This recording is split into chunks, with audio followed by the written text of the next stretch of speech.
Good morning, good afternoon, good evening, ladies and gentlemen, boys and girls. Welcome to Emergency Management Associates, coming to you from the Area Command, 392 miles west of Kitty Hawk Beach, North Carolina. We want to welcome everybody who's joined us here on the program tonight. Folks, we are going to get started with this program tonight by the singing of the United States National Anthem, followed by the Lord's Prayer. I would ask you all now to please rise.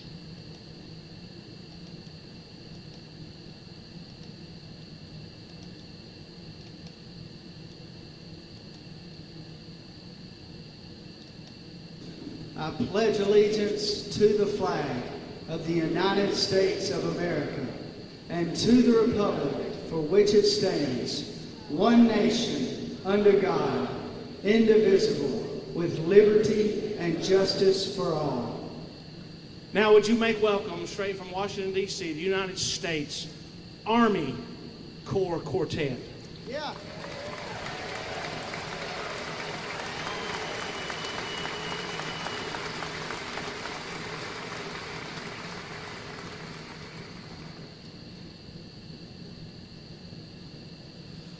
Oh, say can you see by the dawn's early light what so proudly we hailed at the twilight's last gleaming, whose broad stripes and bright stars through the perilous fight o'er the ramparts we watched were so gallantly streaming, and the rocket's red glare, the bombs bursting in air, gave proof through the night that our flag was still there.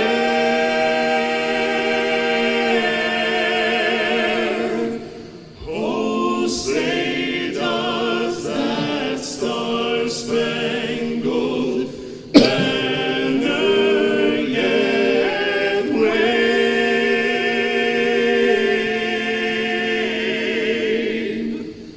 o'er the land of the free and the home of the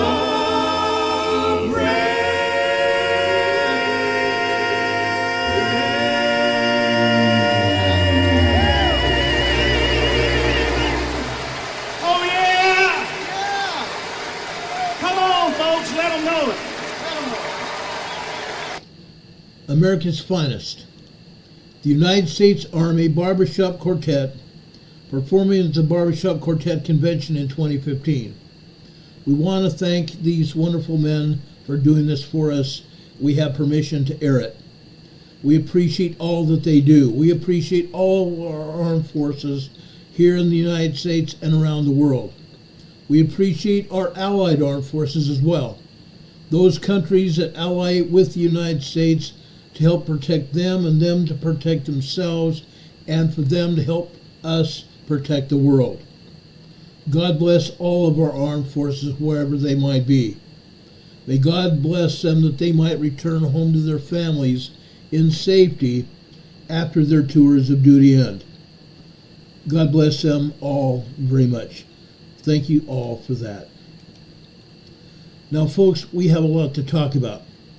The first thing we're going to do, as I said before, is a recitation of the Lord's Prayer. Now, folks, I don't take this lightly. I don't take it lightly at all. The Lord gave us the Lord's Prayer to teach us to pray. It begins in Matthew chapter 6, verse 5. And when thou prayest, thou shalt not be as the hypocrites are, for they love to pray standing in the synagogues and in the corners of the streets, that they may be seen of men. Verily I say unto you, they have their reward.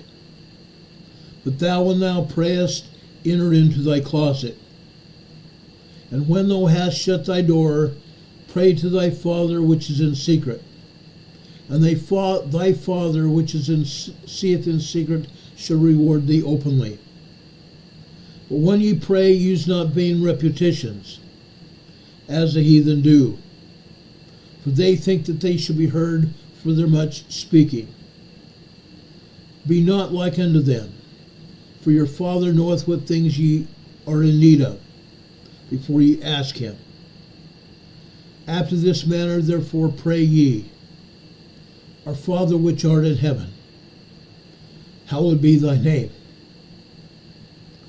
Thy kingdom come, thy will be done, in earth as it is in heaven. Give us this day our daily bread, and forgive us our debts as we forgive our debtors. And lead us not into temptation, but deliver us from evil. For thine is the kingdom, and the power, and the glory forever. Amen. For if ye forgive men their trespasses, your heavenly Father will also forgive you. But if ye forgive not men their trespasses, neither will your Father forgive you your trespasses. Remember that prayer. Remember how the Lord teaches us to pray. As we said last night, we must always be in prayer. Prayer is a heart's sincere desire. Never forget, nothing is more powerful than prayer. Nothing is stronger than faith. And nothing is greater than God. Remember that.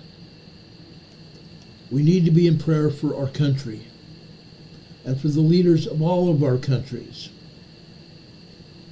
Now, as our title suggests tonight, yes, we're going to talk about earthquakes.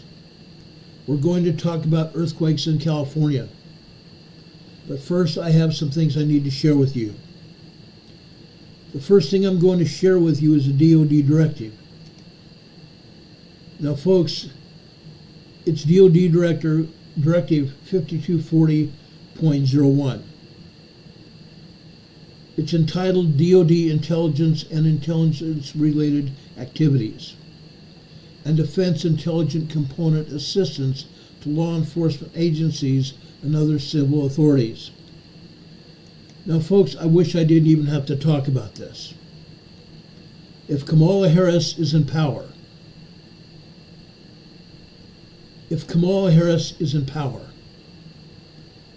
she will enact this directive. This directive came in force this past month in September.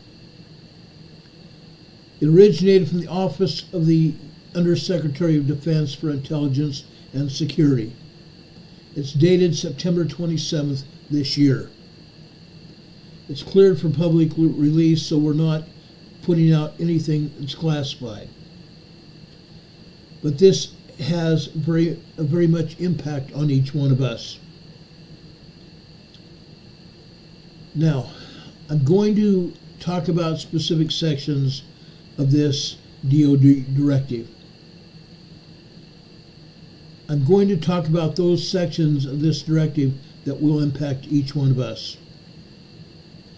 Provisions of personnel to support response efforts for civil disturbances, which may also require presidential authorization. As I said, if Kamala Harris, Comrade Harris, gains office in the presidency, she will enact this directive, and she will make the Department of Defense come against American citizens. Back in 2014, during a disaster drill in Indiana,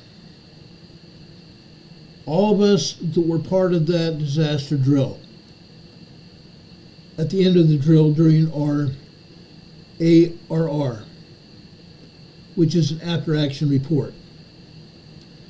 AAR, I should say, not ARR, AAR, after-action report. We met with an Army general. The Army general told us, regardless of what happens, that the United States military will not attack its citizens. This directive could make it a presidential directive. If the presidential directive, the president coming out and saying that they are enacting the directive to allow the DOD, the Department of Defense, the United States military to attack its citizens. The DOD response is to chemical, biological, radiological, nuclear, or high-yield explosive incidents. However, the president could come at us regardless. Assistance in responding to, with assets with potential for lethality, or any situation in which it is reasonably foreseeable that providing the requested assistance may involve the use of force that is likely to result in lethal force, including death or serious injury. It also includes all supports to civilian law enforcement officials in situations where a confrontation between civilian law enforcement and civilian individuals or groups is reasonably anticipated. Such use of force must be in accordance with DODD 5210.56. Potentially, that's further restricted based on the specifics of the requested support. Provision or use of DOD unmanned systems, drones, in the United States except as delegated by the Secretary of Defense pursuant to October 31st, 2023. Secretary of Defense Memorandum. Like I said, if Harris gets elected and is President of the United States, if she directed the DOD, the Department of Defense, the military of the United States, she could request them to come after us. Okay?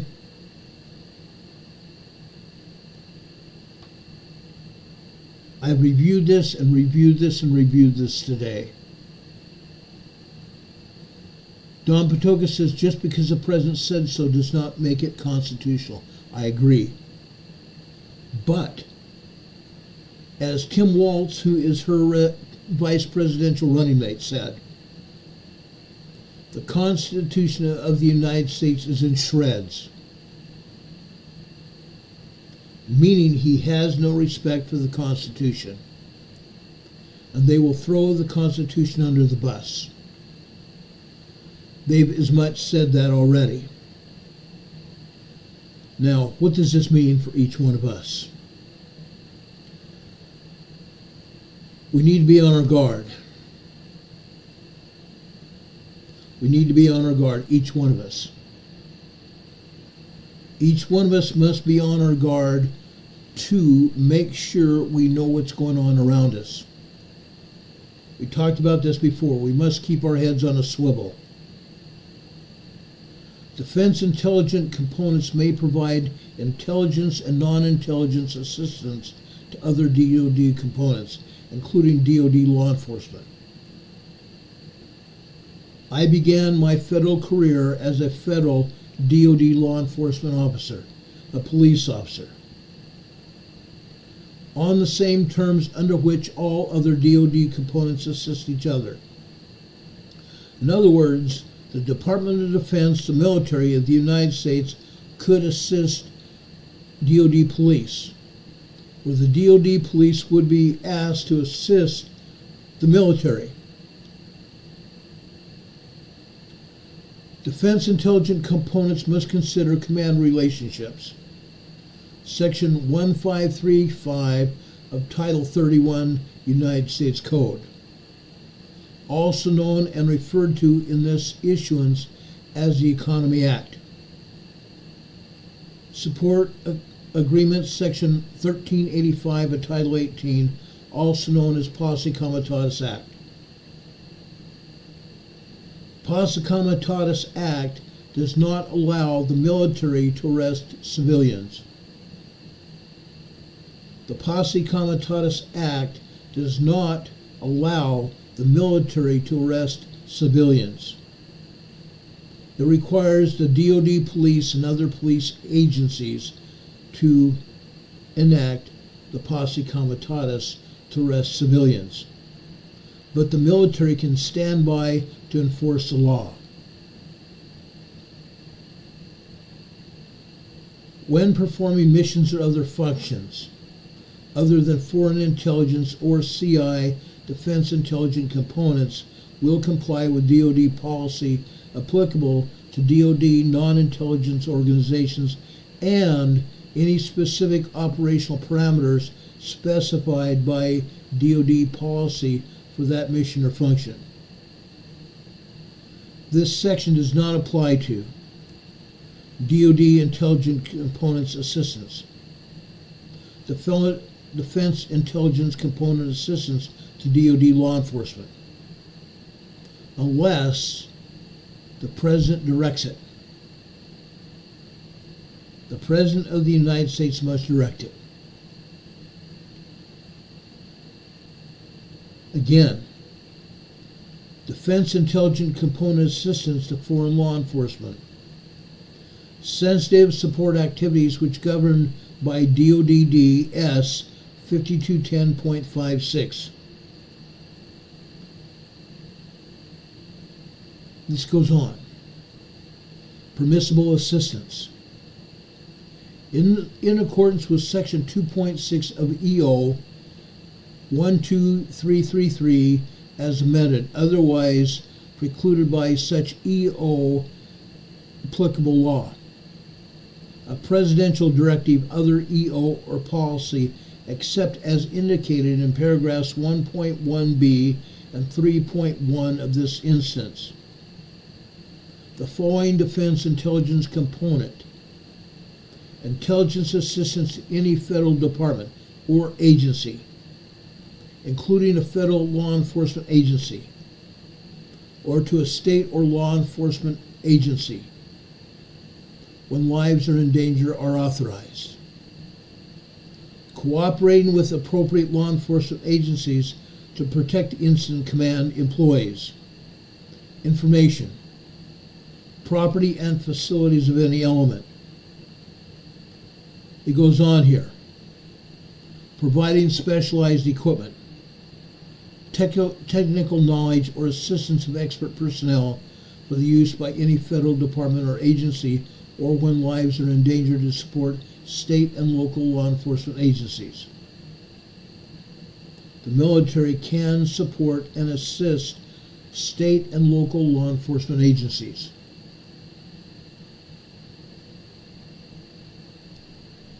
When lives are in danger, rendering any other lawful assistance to law enforcement agencies or other civil authorities, provided such assistance is consistent with and has been approved by official pursuit to Section 2 of this issuance. Such official will ensure that the legal office of the providing DoD component, Department of Defense component, concurs in such assistance. Meaning, the Secretary of the Army, the Secretary of the Navy, the Secretary of the Air Force, or the Coast Guard or Space Force can render assistance and tell the corresponding military component to render assistance to any other agency that asks.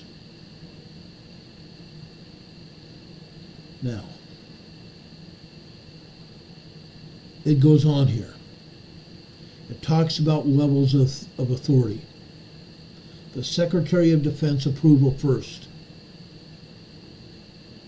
The Secretary of Defense may approve or any type of requested permissible assistance described in paragraph 3.2.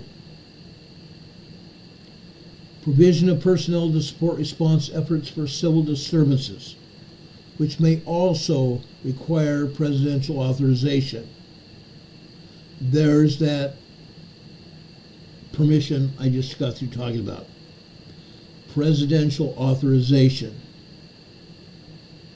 Then it talks about chemical, biological, radiological, nuclear, and high-yield explosive incidents. That also goes into it. For matters not reserved to the Secretary of Defense. Paragraph 3.3.A.2. The decision to approve requests for types of permissible assistance described in paragraph 3.2 to law enforcement agencies and other civil authorities is reserved to the USD-INS. Coordination with the Undersecretary of Defense is required if the number of requested personnel exceeds 20 people, the duration of the requested assistance exceeds 30 days. Remember those two things. If the required assistance exceeds 20 people or exceeds 30 days, then the Secretary of Defense has to approve it, and the President also have to approve it, unless the President has already requested it. Okay? I want to make that clear. This means that Little Miss Kamala Harris, Comrade Harris, all she has to do is tell the military to come at us. As I stated before, back in 2014, a United States Army general met with us during an after-action report of a disaster drill. He told us that the U.S. military would not attack civilian personnel. What everybody needs to remember: components of the Department of Defense are our neighbors. They're our neighbors and friends. Do you think they will turn on us? I don't think so. I also do not think that they will abide by an unlawful order. I do not think our military components will abide by an unlawful order. Risk. The threat that providing the assistance will pose to the safety of both the general public and the defense intelligence components, the workforce of the DoD, including any personnel providing the assistance, and the potential compromise of critical information or sources and methods, as identified through the application of Operation Security Cycle outlined in the National Security Presidential Memorandum 28, as implemented in the DoD 5205.02 Edward. The source of the funding, mechanisms for reimbursement, and the effect of the provision of assistance on the defense intelligence budget. Such assistance may be provided on a non-reimbursable basis only if authorized by law and, if required, approved in accordance with this issuance. All requests for permissible assistance as described in paragraph 3.2 will include a commitment to reimburse the DoD in accordance with the Economy Act, or in the case of a major disaster or emergency, which is Section 5121 of Title 42, United States Code, also known as a Stafford Act. The Stafford Act. When do we remember the Stafford Act being imposed?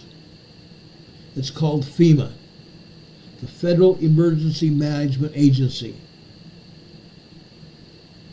Okay? Remember that. Remember that. The President may direct the Secretary of Defense to use DoD authorities and resources without reimbursement to have defense intelligence components support a response to a major disaster or emergency in pursuant to Sections 5170A and 5192 of Title 42 USC, United States Code. Remember that. The President may direct the Secretary of Defense to use DoD authorities. Remember that. Now, under 3.5 of this directive, it's called exigent circumstances, meaning emergency situations. When a person's life or physical safety is reasonably believed to be in imminent danger, or time does not permit a defense intelligence component head to obtain approval from the USD, the INS, or the Secretary of Defense. The component head is authorized to provide the intelligence assistance described in paragraph 3.2. But the defense intelligence component must and will immediately report the details of the assistance to the United States Secretary of Defense as appropriate.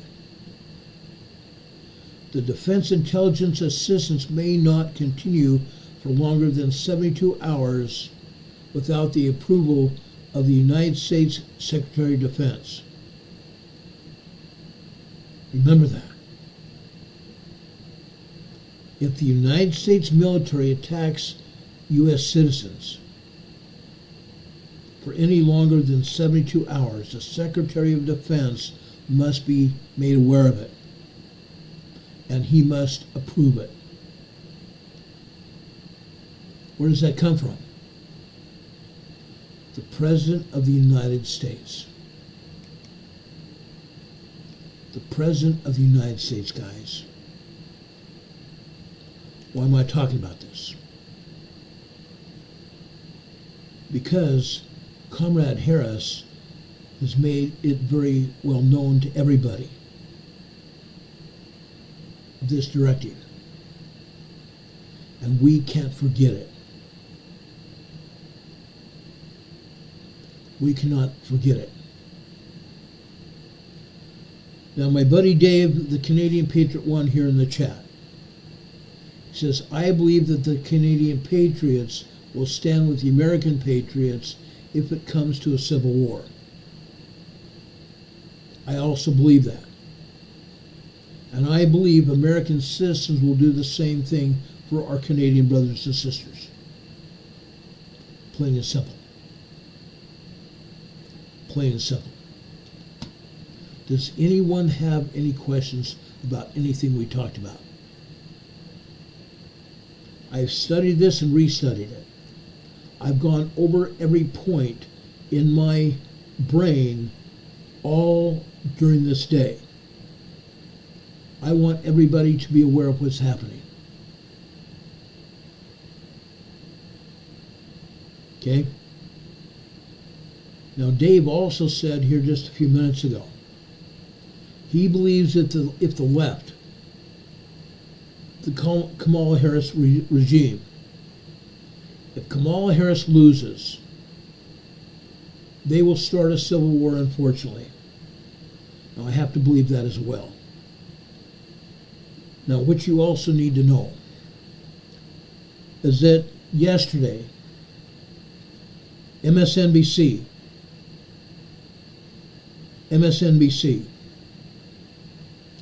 a component of NBC News, National Broadcasting System, has already said that if President Trump loses, The MAGA forces will don MAGA hats and will attack election headquarters throughout the United States. That's not going to be the case. Supporters of President Trump will not attack election headquarters at all. If anybody does that, it's going to be Kamala Harris. If anybody does that, it will be Kamala Harris because they don't want to lose.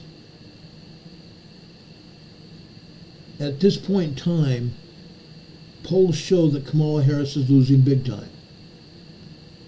But again, I want to remind you, as I said last night, don't believe the polls. Don't believe anything that Kamala Harris or her directives, her advisors, or anyone else has to say. Because they're lying to us. They want us to start an uprising. That's not up to us, that's up to them. And if Kamala Harris starts an uprising, we need to quell it. We need to stop the uprising. MSNBC said that if Trump loses, it will be another January 6th. If Trump wins, that he will make it all the way to January 6th and to the inauguration on January 20th. But the left wing will try to stop him, because Trump forces will go forward and make sure that Trump wins and wins solidly. Right now, I'm going to say this. Every cotton-picking rally that Trump has ever held, there's been anywhere from 10,000 people to 100,000 people and more that attended those rallies. Some people stood on the outside of those rallies to be there and to hear the president speak. I believe Trump is going to win handily. But I also believe that the left wing of the Communist Party, the Communist Party of the United States, is going to do everything they can to stop President Trump from winning, including using the election machines against the president, just like they did in 2020. They're going to pad the ballot boxes, meaning bringing in false data, false ballots after hours, just like they did in 2020. They need to be stopped. All this insurrection of the Democrat Communist Party needs to be stopped. I'm just saying. Lady L is here saying love, peace, protection, spirit of family. I totally agree. We must have a spirit of family. We must help and stand for something. We must love each other. We must stand and love our country. If the United States of America falls, all other countries of this world will also fall. England, Norway, Sweden, and Denmark and Finland will fall. Romania will fall. South America will fall. Central America will fall. Japan will fall. Australia and New Zealand will fall. We cannot allow this to happen. We need to stand together, shoulder to shoulder, no matter where we are. No matter where we are in this world, we must stand together. Dustin K just gave us a $10 super chat. Dustin, thank you very much for that. We appreciate that. I'm giving you an EMA sticker, and I'm giving you a thumbs up for that super chat. God bless you, Dustin. We appreciate that greatly. Now, while I'm at it, you have between now and 2 days from now to give us super chats if you want it to go to us before October 21st. The cutoff for YouTube is October 18th. After that, it goes into November. If you want to support us for October, you need to do it today or tomorrow into Saturday. So please help us. Please help us. I need to also tell you that YouTube has unsubscribed about 20 people from our channel. Check your subscriptions and make sure you're still subscribed to this channel. We had nearly 5,780 subscriptions just a little more than 4 days ago. Now we're down to 5,757. They've unsubscribed about 20 people. NCWQ Rebecca is also reminding me. We now have t-shirts supplied to us by Teespring. Now you do not see it on our Emergency Management Associates program here. But you can go over to our Emergency Management Associates program after the program is over. And you will see the t-shirts on display. I believe you can also order baseball caps with the EMA logo on it, just as you see on the top left side of our logo here on our banner. That is the same logo that will appear on the t-shirts, the sweatshirts, and also the hoodies and the baseball caps. Yes, I do have a store on this YouTube channel. You can help support this channel. Now, I'm going to tell you this. There are also mugs, okay? Yes, there are also mugs. Now, if you buy anything from our store, half of the proceeds, half of the profits will be donated to North Carolina Hurricane Relief. NCWQ Worldwide News and Disaster Explorer has also said that any profits from her end will also go to us, and we will forward those profits to the North Carolina Disaster Relief Fund. Okay? So that I promise you. Half of the proceeds from all the sales of any merch will go to the North Carolina Helena Disaster Relief. Okay? I've been working with Mark Robinson's office. He is the Lieutenant Governor right now who's running for Governor of North Carolina. And I believe he's going to win. I've been working with his office to make sure the goods and services are rendered to the people here in North Carolina up on the mountain. 18 people died over the last 48 hours up in the mountains because they were exposed to below freezing temperatures. 18 people have already died up on the mountain. Lieutenant Governor Robinson and many other people, including private fund factions and churches, have helped donate goods and services to the people of North Carolina. And we're doing the same thing. The last time we had a hurricane, we donated money to the hurricane relief. This time we're going to donate money again. So folks, if you want to help support us, buy our merchandise. And like I said, half of the profits will go to hurricane disaster relief here in North Carolina. Carol and I and Rebecca live here in North Carolina.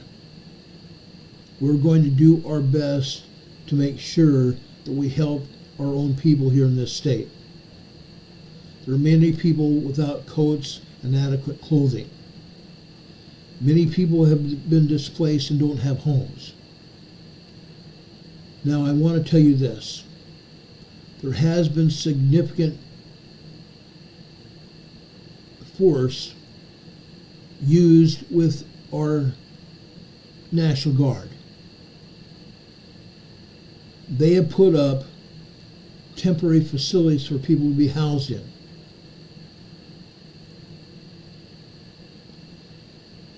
Diane Kelman is asking where the address is where we can send clothes. You can send clothes to the American Red Cross. You can send clothing to the American Red Cross. Samaritan's Purse is also organizing money and clothing to the North Carolina people that have been displaced. Whole cities and towns are gone since September 27th, when that hurricane blew through North Carolina. Samaritan's Purse and the Red Cross are the best places to donate money and clothing. We appreciate that so much. We do. Churches, the Baptist Church, the Church of Jesus Christ of Latter-day Saints, the local Lutheran churches have also put together truckloads and truckloads of food and clothing. The Catholic dioceses have also put together clothing and food, and different counties, including Burke County. Burke County, which is part of Morganton, or Morganton's part of Burke County. Burke County has a local office here in Morganton. They have a supply center they put together where donating clothing from people here in Morganton has been brought there for distribution to people up on the mountain. Okay? That's happening. I don't have family here in North Carolina except for my wife and I. But we have other people that we know in our church and people here in Morganton that have lost everything. Right after the hurricane hit, one of the families who's a member of our church had two great big huge trees that collapsed on their house. Their house was destroyed. I showed you pictures of that house, and now it's even worse. The wife and the family posted pictures and a video showing absolute destruction of their house. Monday and Tuesday, great big huge cranes came in and lifted the trees off the house. One tree penetrated 3 different walls. One tree penetrated 3 different walls. The other tree went crosswise and completely cut the house in half. 2 bedrooms of the house were destroyed. Both children who occupied those bedrooms had left those bedrooms in the nick of time before those trees collapsed. Their house was destroyed. A local member of the church had a home that they usually rented out. They quickly cleaned it out and literally gave it to the Taggart family. The church also provided labor to very carefully go into their old house and retrieve belongings so they would have something to live with.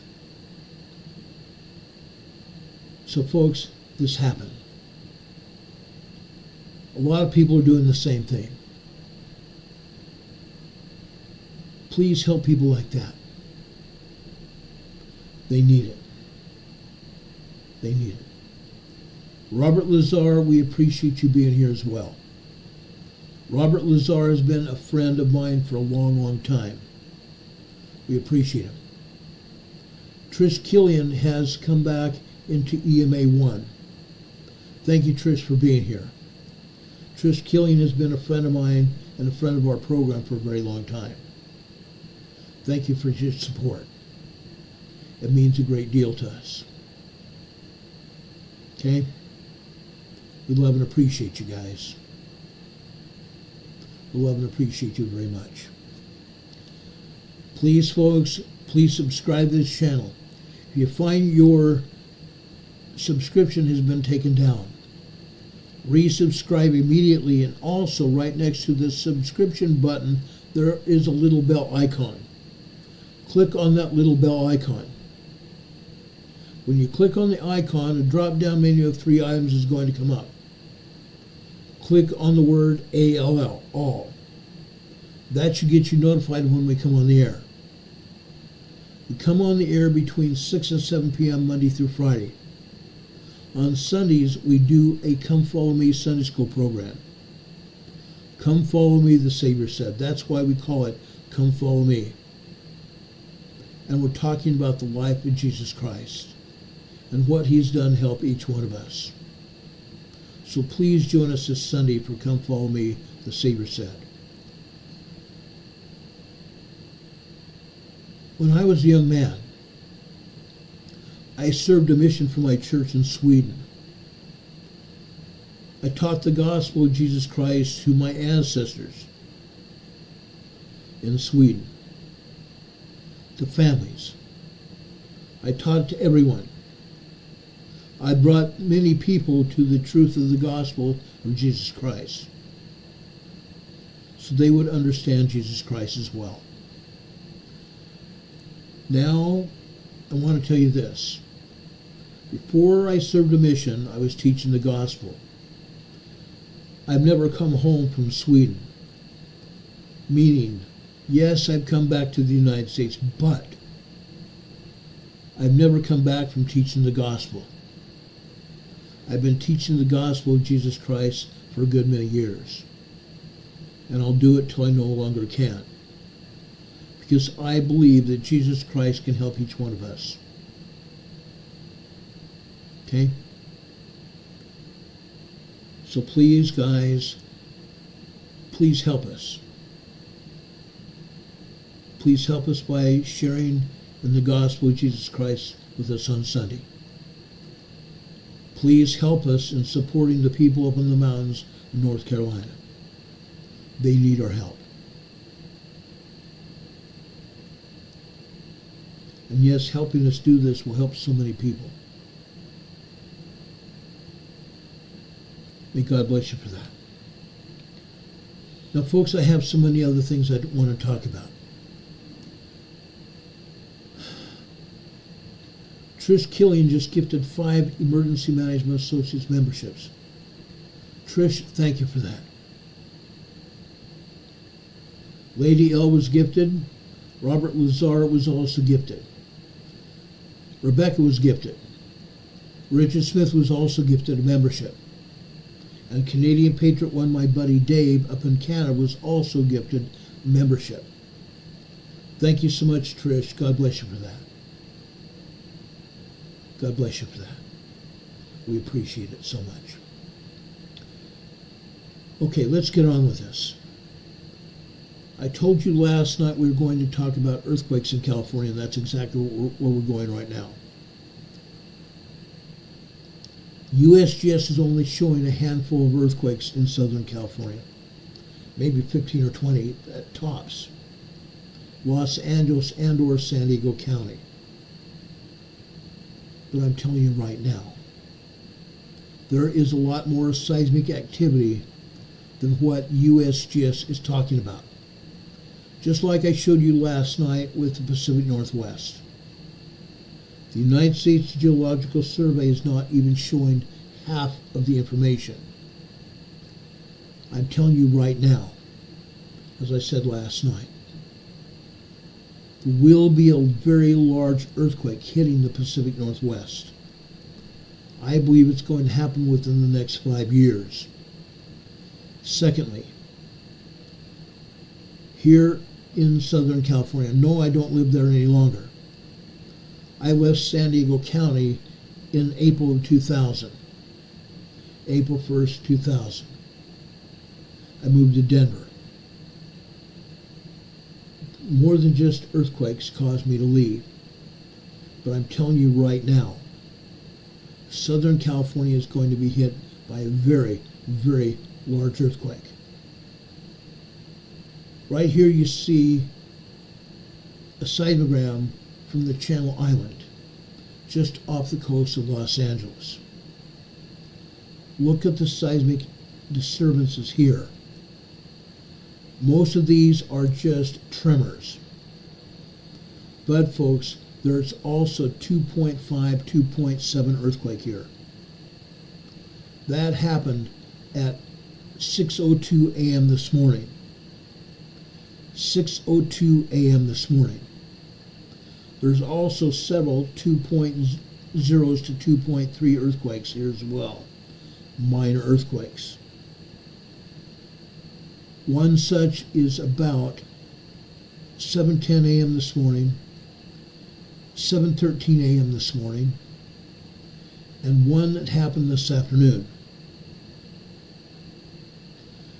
One happened this afternoon at 12:09 this afternoon. A 2.2, 2.3 earthquake on the black lines. Folks, these are minor earthquakes, but these are only indicative of other earthquakes that are hitting as well. If these are hitting over on the islands off Los Angeles, they're hitting everywhere else as well. And I'm going to show you that right now. Okay? That is off the coast of Los Angeles. Let's go out to Bakersfield out in the desert. Look at this. This is Cal State Bakersfield where the seismograph is located. There's only one 2.4, 2.5 earthquake here. This happened just after 7:50 a.m. this morning. About 7:51 a.m. this morning. The others are all tremors. The other seismic events here in Bakersfield are all tremors. But these are not the only ones here.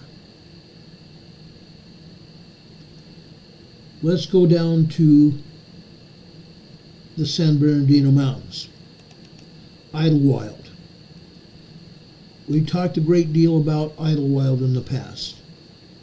Idlewild is on the western side of the San Bernardino Mountains. It's a mountain community of probably about 800, 900 people. On the weekends, those numbers swell as people go out to the wilderness areas of the San Bernardino Mountains to hike, camp, and also go over there to the restaurants and the hotels and other trinket shops in Idlewild to shop. Probably as many as 5,000 people on weekends go there during the summer and the winter to ski. Here you see nothing but tremors here. But we've also had 2.5 earthquakes here in Idlewild. Today there's nothing but tremors there. Let's continue here. Let's go over to Joshua Tree National Park, out in the desert. Here the same thing is occurring. Minor tremors, 1.0, 1.1, 1.2 tremors. Nothing more than that. Joshua Tree National Park in the deserts of Southern California. Let's go out to Rancho Mirage, California. Rancho Mirage is influenced by the San Andreas Fault. Look what we're showing you here. And yes, I am being influenced by these stupid commercials from YouTube. I'm sorry about that. This is Rancho Mirage. Look at these. These are heavy-duty tremors. Nothing but tremors, but you can see the seismic increase here. These are tremors here. Again, this is influenced, Rancho Mirage is influenced by the San Andreas Fault. Let's move out here to Riverside. Riverside, California. The amount of seismic activity here in Riverside has calmed down significantly. All we're seeing here are 1.1, 1.2 tremors all throughout the day. The seismograms I'm showing are indicative from 5 a.m. this morning until just after 1 p.m. today when I pulled the seismograms. Okay? This is showing nothing but tremors. In the past, we've seen actual earthquakes here in Riverside. I think that Caltech, that provides these seismograms, is not showing us the true indication of what's going on in Riverside. Up until 3 years ago, we were seeing actual 2.2s, 2.5 earthquakes. Now it's reduced to almost nothing. Now I want to drop down to Orange County, California, San Jacinto campus in Hemet, California. Look at this. This is a college campus. Okay, hold on a second, just a second. I've got to turn on my fan here.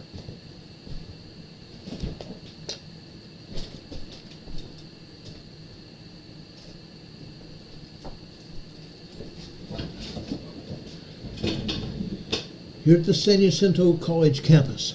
Yes, I've taught some law enforcement courses out here at the San Jacinto campus. We're actually seeing more than tremors here.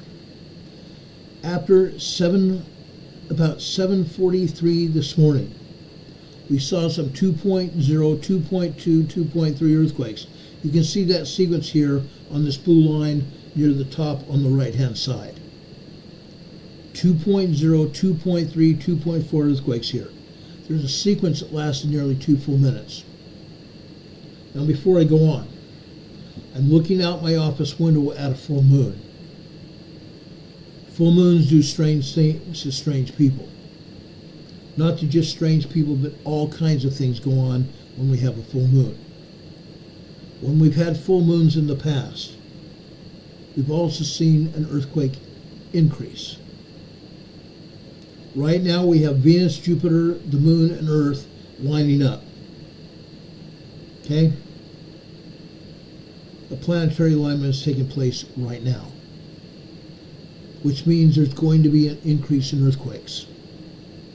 It's called electromagnetism influencing earthquakes in this case.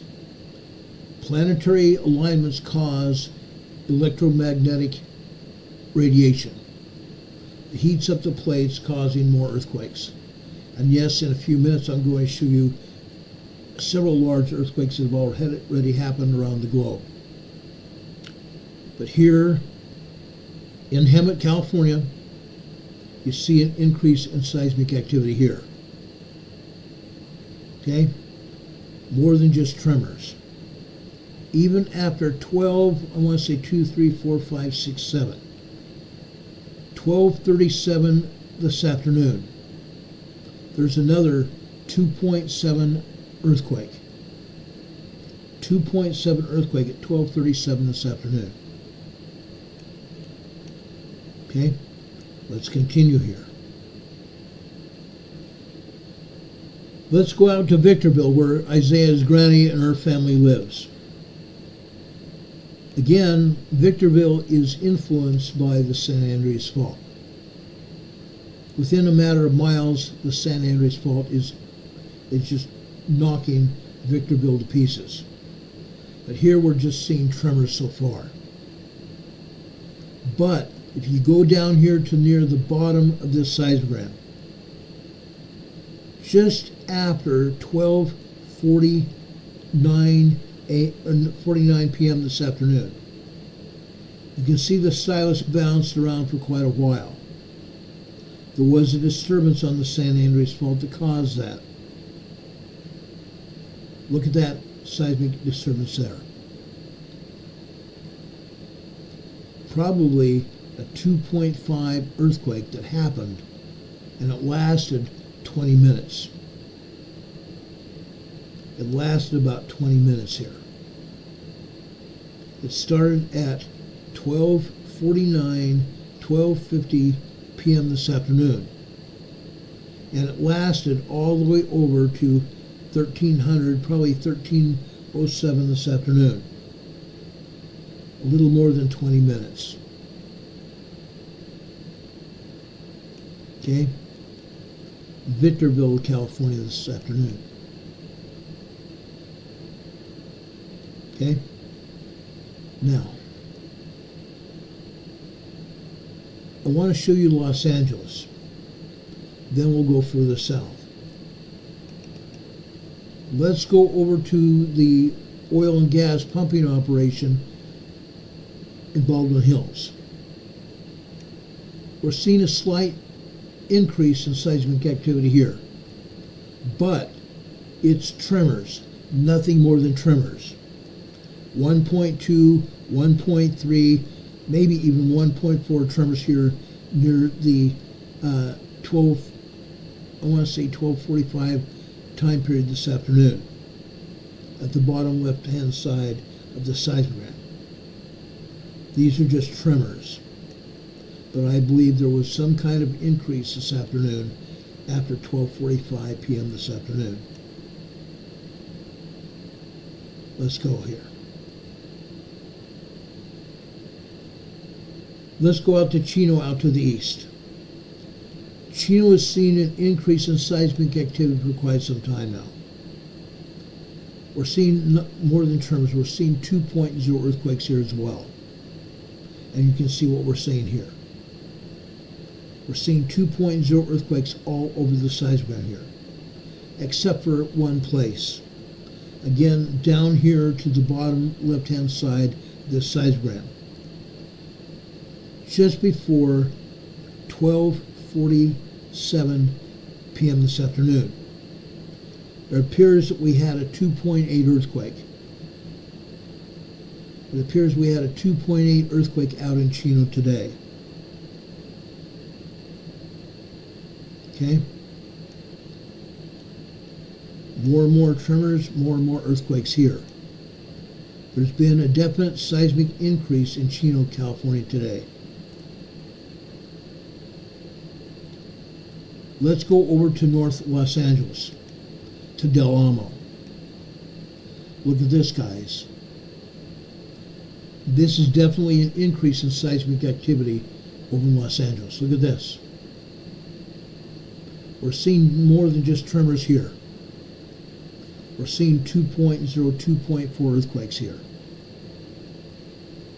A 2.4 earthquake happened at 12:45 p.m. this afternoon on the bottom left-hand side. Now there's wall-to-wall color here, top to bottom here, and side to side. There may be other earthquakes here as well.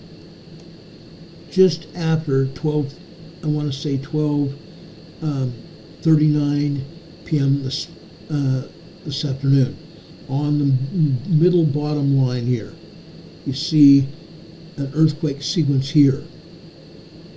You see a long blue line there. I believe that's at least a 2.4, 2.5 earthquake. There may be other similar sizes throughout this seismogram. It's hard to tell because the color blends in together. But this is definitely an increase in seismic activity in Del Amo.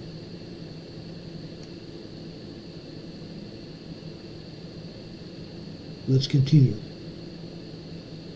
I want to go to Ellis, California now, also north of Los Angeles.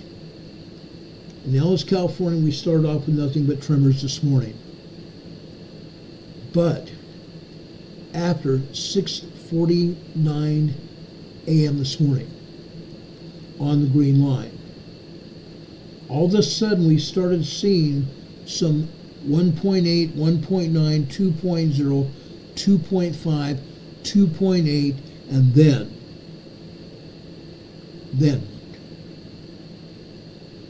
12:46 a.m. this morning. I'm sorry, 6:46 a.m. this morning on the green line. There was a 3.0 earthquake. A 3.0 earthquake, guys.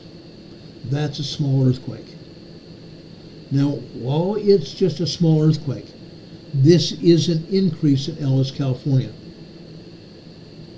Yes, we've seen 3.0 earthquakes here before, but not every day.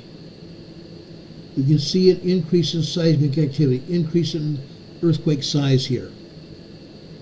Again, after 8:40, I want to say 8:49, 8:50 a.m. this morning, the same kind of thing happened, but this time it's not a 3.0 earthquake.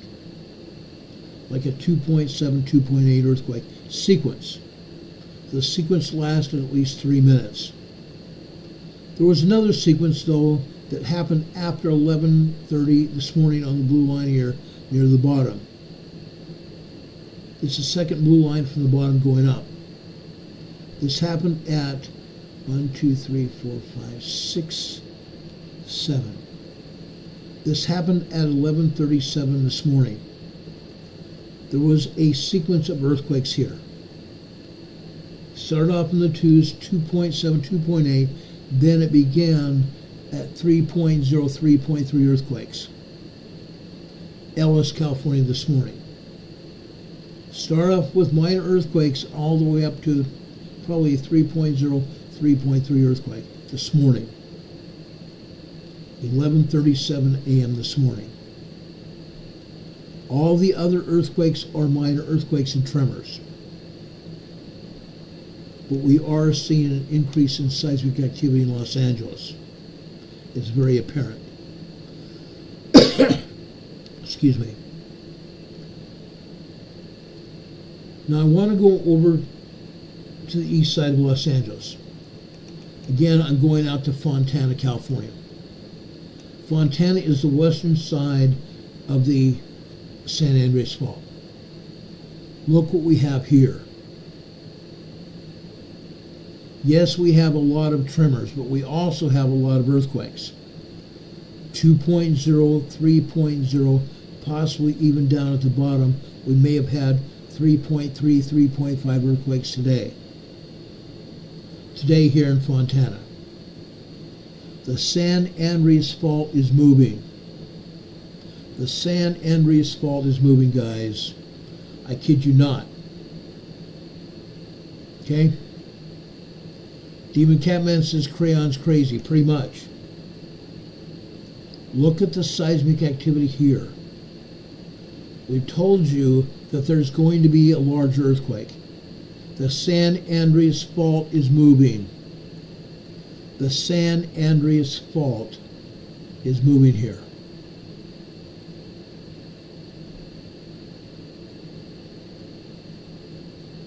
Incredible, isn't it? The San Andreas Fault is moving. Yes, we've had larger earthquakes here in Fontana, but the earthquakes are continuing. Small, medium, small earthquakes, 3.3 to 3.5 earthquakes here. A lot of them. A lot of them here. Now, besides that, west of Fontana, Mira Loma, Loma Linda, California. This is what it looked like in Mira Loma. This is west of Fontana. Yes, we're seeing tremors here, for the most part.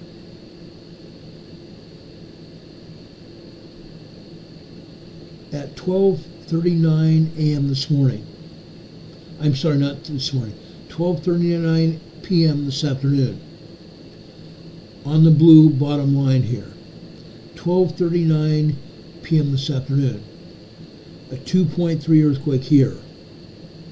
It appears that all the other seismic activity here, Mira Loma, Loma Linda area, was minor earthquakes, except at 12:39 p.m. where we had at least a 2.0, 2.2 earthquake. Sage Pup is here in the chat. I appreciate Sage Pup being here. Sage Pup is a very dear friend of mine. He says, I keep thinking between Bakersfield and the coast of Santa Barbara, San Luis Obispo area. I checked that today, Sage Pup. Just tremors. Just tremors in that area. It's moving. Everything is moving. The San Andreas Fault is also affecting Ojai and Santa Barbara region. Okay? It's just east of Santa Barbara, and it goes further east out to the east side of Los Angeles. That's what we're seeing here. That is exactly what we're seeing here. Let's move on here. Now, I want to go down the beach areas. Let's go down to Laguna, California. Right here. Here we're seeing tremors. Yes, I believe we're seeing an increase in tremor activity in Laguna, California. An increase in tremor activity in Laguna, California. We've been seeing this for some time now. It hasn't always been the case, but I believe we're seeing an increase here in Laguna. And it's not just here, guys. It is not just here. It's all up and down the coast.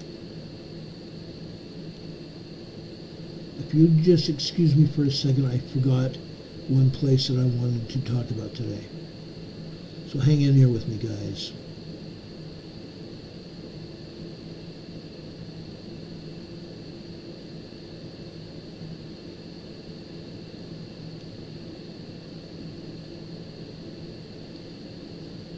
Okay, just a second here.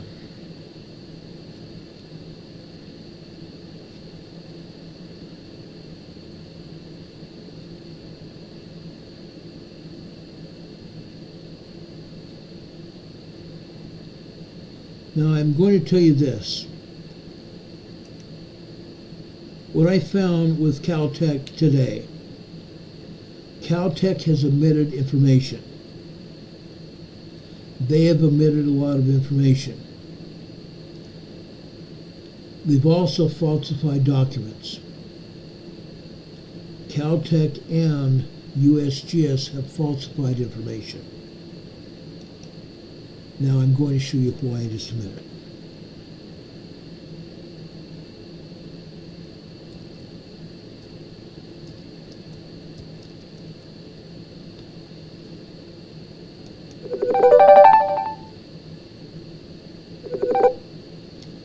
That's our son calling my wife and I, and I'll talk to him a little bit later. Now I want to show you this. This is important, guys. Hang in here for just a minute with me. I think this is very significant. Very significant.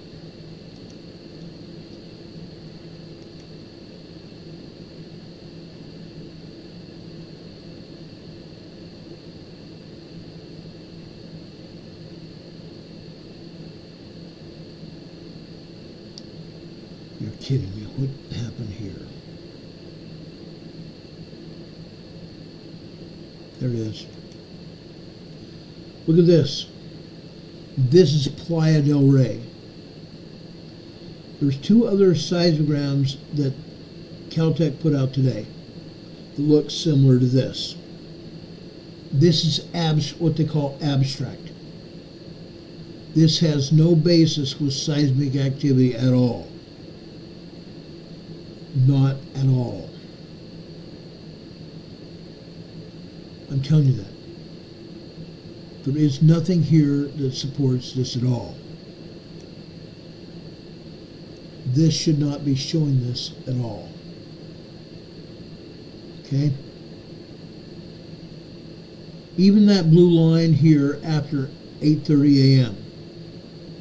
this morning, it has some dots in it. That normally would be considered to be tremors if it had been tremors. But it's dots. Those dots don't mean anything at all. This entire seismogram at Playa del Rey, Marina del Rey area is nothing. It's trash. Nothing but trash, and I'm sorry to say that. There was one other seismogram I was going to show you, but it's not worth it. It's trash. Now, I want to go over to Long Beach. This is Long Beach, guys. Look at this. This is also a definite increase in seismic activity in Long Beach. Yes, we are seeing tremors here. We're also seeing 2.0, 2.5 earthquakes here. That's very apparent when you look at the bottom blue and green lines here.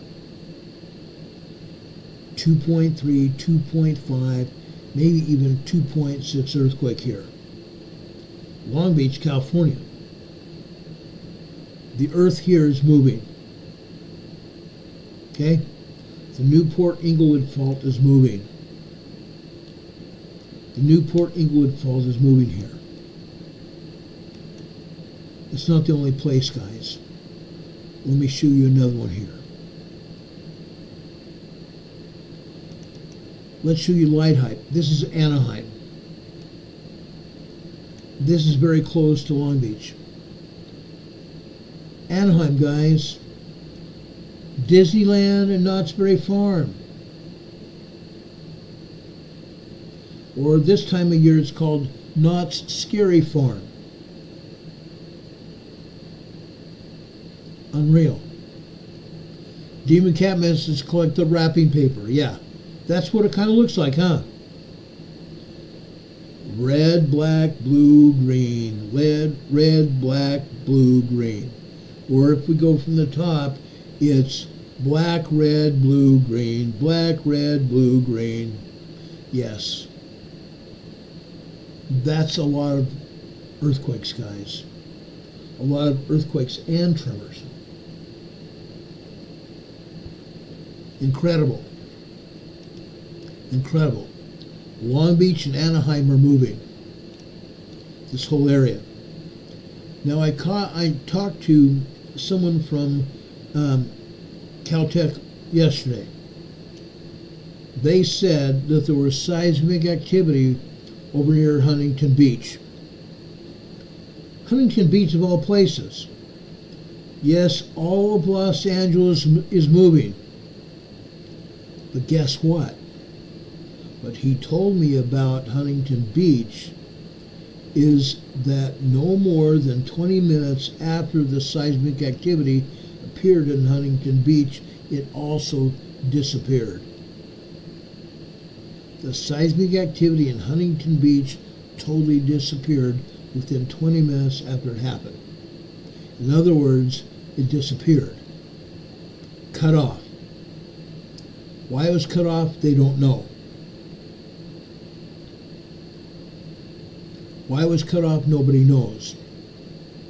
I tried talking to them again earlier this morning, and the same thing is, they don't know. But I'm showing you Long Beach and Anaheim here. Long Beach and Anaheim. Incredible. Literally incredible. Okay, let's continue here. I want to go now to downtown Los Angeles at the City-County building. Here is a seismogram here at the big, tall building. This is coming from the basement of the Emergency Management Office. The basement of the Emergency Management Office.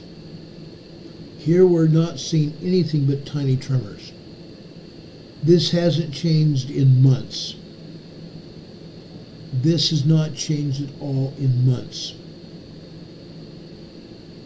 Okay? Several months ago we had some earthquakes here, didn't we? We had earthquakes all over from Santa Barbara, Grapevine, Pasadena, all over Los Angeles. 3.0, 3.5, 4.0 earthquakes. And yes, even here at the LA City County building, the seismograph was showing stuff. But guess what? The seismograph is not showing much of anything. They may be controlling this seismograph here. They may be shutting down the seismograph or turning it so far down where it's not reporting information. And that's what I think that's happening. Because we're already seeing seismic activity in a lot of different places. And if it's happening in other places, it should also happen here in downtown Los Angeles. It's not true. It's not true. Have I not shown this to you before? And I'm showing it to you now. They are not wanting to show us what's going on.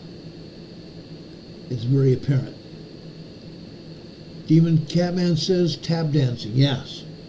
I believe there's a lot of tap dancing going on. Okay? A lot of tap dancing going on. I'm not done yet. Wait till I show you some other things here. This may blow your mind. Let's go again up to northern Los Angeles. Moore Park, for example. Look at this. Tremors here. However, after 6 a.m. here, 6:02, almost 6:03 a.m. this morning on the blue line, this is a 2.8, 2.9 earthquake. And you can see others here as well. For example, after approximately 7:06 a.m. this morning, there's a 2.6 earthquake there on the blue line. On the red line after 8:15 this morning, 1, 2, 3, 4, 8:04 a.m. this morning, 8:19 a.m. this morning, 8:19 a.m. this morning, a 2.8, 2.9 earthquake. After 10:55 a.m. this morning, or not 10:55, I'm sorry, 10:40 a.m. this morning on the blue line, center left, you can see a 2.5, 2.6 earthquake here. Then we go down here to 12:45 p.m. today on the green line. This is Moore Park. At least a 3.0, 3.2 earthquake this afternoon. Just after 12:45 p.m. this afternoon. Isn't that interesting? Los Angeles, northern Los Angeles, Moore Park, California. 3.0 earthquake at 12:45 p.m. this afternoon. Seismic activity is moving in Los Angeles. Literally all over Los Angeles. But guess what? It's not the only place. Let's look here at Pardee, California. Look at the seismic activity here. Literally off the charts. Off the charts from 8 a.m. on. From 8 a.m. on all the rest of the morning into this afternoon. 3.0, 3.5 earthquakes. Ongoing. How would you like to be in Pardee today? Feeling the earth moving under your feet, and you may also feel or see the floor moving, dishes clanging, cups and dishes and plates popping around in the cupboards. You can feel and hear the movement. It's not severe, but it's big enough to cause a disturbance in your house or in your office. How'd you like to be sitting in your office and feel your chair move, your feet move? Seeing your computer bouncing around on your desk a little bit. Not severely, but just barely bouncing around. Your hands on the keyboards, feeling your keyboard move.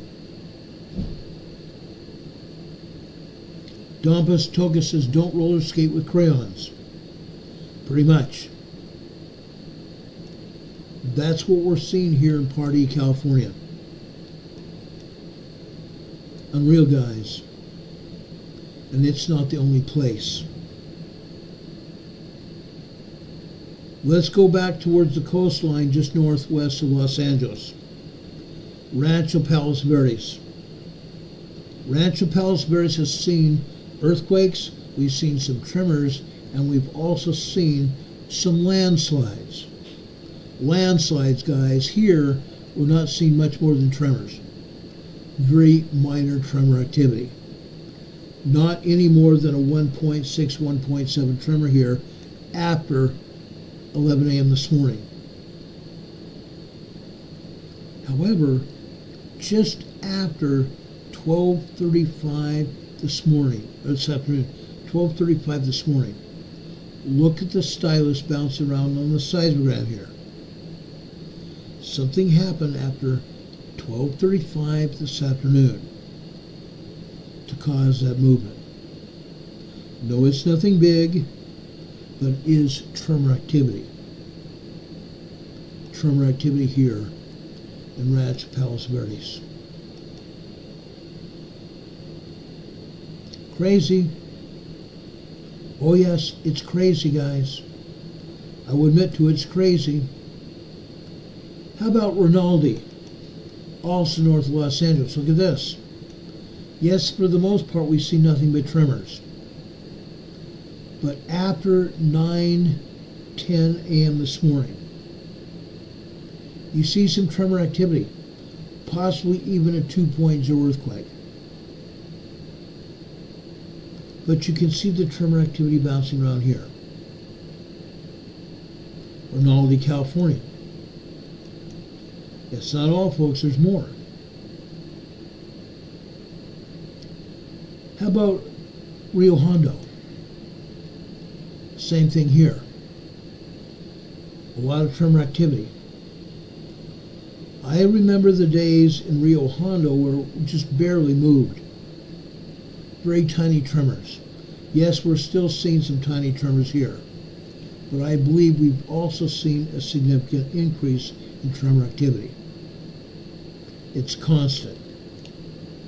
It's constant tremor activity. Okay, I want to take you up to Santa Monica. There is a municipal airport in Santa Monica. Nothing more than tiny tremors here. Tiny tremors in Santa Monica Field.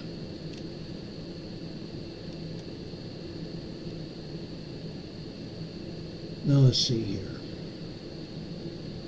I also, okay, over in Los Angeles, there's a mountainside in Los Angeles called Santiago Peak. Santiago Peak is where all the television and radio stations put their repeaters and antennas, so they can talk to all of Los Angeles and even down into San Diego. Santiago Peak. This is what it looked like on Santiago Peak today. Here we're seeing nothing but tremors. However, again, after 12:05 this afternoon, again, we're seeing the same kind of seismic activity here. 1.5, 1.7 tremors here. But the tremors lasted several minutes, 4 and 5 minutes. The tremors died down, but they kept going until after 3:10 this afternoon. 3:10 this afternoon, they kind of died out after that. Something happened in Los Angeles. Something happened in Los Angeles. This is the third seismogram to show this. This is the third seismogram to show this today. Demon Catman says wildfire construction is out of control. I agree. Totally agree. That was Santiago Peak. Anaheim, look at this. I think I showed you this. This is State Street in Anaheim. 3.0 earthquakes. Early this morning and later this afternoon. 1 p.m. this afternoon, right before 1:01. 3.0 earthquake. There were some 3.0 earthquakes just after 5:05 a.m. this morning. You can see those on the top black line, and then on the red line just beneath that, just later on about 12, or not 12, what would that be? 5:20 this morning. 5:20 this morning on the red line there. 2.8, 2.9 earthquake. Anaheim, Long Beach area, Disneyland, Scary, not Scary Farm. Yeah, it's going on. Now I want to go out to eastern Los Angeles, the Walnut La Puente area. Look at this. This is a volcano. On the eastern side of Los Angeles, in the La Puente Walnut area, we have a caldera. The town of Walnut and La Puente is built up on the top of a volcano. When the volcano last erupted thousands of years ago, it left a caldera, a floor of lava. Now there's dirt and sand on the floor of the lava bed. They built a town there, a rather large town, with a lot of people's money. A lot of very expensive homes in La Puente and Walnut, California. Look at the earthquakes here in Walnut, La Puente. Okay? 3.0, 3.5, possibly even 4.0 earthquakes here. Starting early this morning, over in the top left-hand side, after 5 a.m. this morning, you can see the black lines reaching up to the top of the paper here. Now, I guess this is a digital readout here. But if this was paper, it would reach up on to the top of the paper here. Look at that. A volcano. Magma down beneath the surface of the city. Pounding. Every day it's the same thing. Sometimes a little bit less, but still pounding away at the city. 3.0, 3.5 earthquakes. How would you like to live in Walnut, La Puente area? Okay? Deborah says, red light, green light. To the moon, Alice. To the moon. And now you're buffering. Deborah says, we're buffering. Not surprising because YouTube is just right alongside the USGS and doesn't want us to see this. I'm sorry if you're getting buffered. I hope it's not bad. If it becomes very bad, go out and then come back in. That usually stops the buffering. I guarantee it's not our computer. We have a great signal here. We have a very great signal here. Okay? But this is what's happening over in Los Angeles. Well, guess what? Let's go into San Diego County. Wait till you see what I have to show you in San Diego. Let's go down into San Diego City. Just north of the downtown is a place called Mission Valley. There's a shopping center in Mission Valley, a rather large outdoor shopping mall. And just north of there, and I don't remember the name of the street right off the top of my head, there's an SGG&E building, San Diego Gas and Electric Building. In the San Diego Gas and Electric Building, there's a seismograph. Look what they're showing here on the seismograph. A lot of tremors. A bunch of tremors. Even possibly as much as a 2.0 earthquake. That was after 11:30 this morning. 11:30 this morning on the left-hand side, then it gets building up to to a 1.5, 1.6 tremors. Maybe even 1.7 tremors. Yes, before that, after 9 a.m., 9:15 a.m. on the black and red lines above, and again after 10:15 on the red line, 10:30 on the blue line, and then after 11:45, and again after 12 noon, and 12:15 on the red line. Then again, we see the same kind of seismic signal as we've seen in various other places in Los Angeles. The stylus bounced around here after 12:49 p.m. this afternoon. After 12:49 p.m. this afternoon, it bounced all over the place. There was some kind of disturbance that went all the way down to San Diego. Unreal.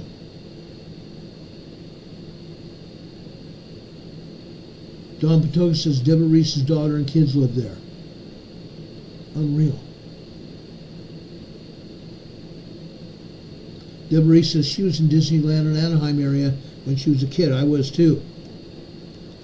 One of my girlfriends in high school and I frequented Disneyland at least once a year. Once a year. It was a blast. It was a blast. We got tickets for maybe, I think it was $10, literally all night long after 5 p.m. 5 p.m. until close, we had a $10 ticket that allowed us to ride all the rides at Disneyland. It was great. And sometimes we went more often than that. But this was San Diego SDG&E building this afternoon, this morning. San Diego, of all places. But it's not just there. Let's go out to Julian, California. We talk about Julian all the time. Here in Julian, we had some tremors again. Tremors here in Julian, just like the USGS says. 1.1, 1.2 tremors. 1.1, 1.2 tremors after 8:20 a.m. this morning. Then again after 10:59 a.m. this morning. 11:02 a.m. this morning. Tremors all over the place. Then, just like San Diego Gas and Electric and several other seismograms this morning we've shown you, we have another instance where the stylus at the seismograph was started bouncing all over the place.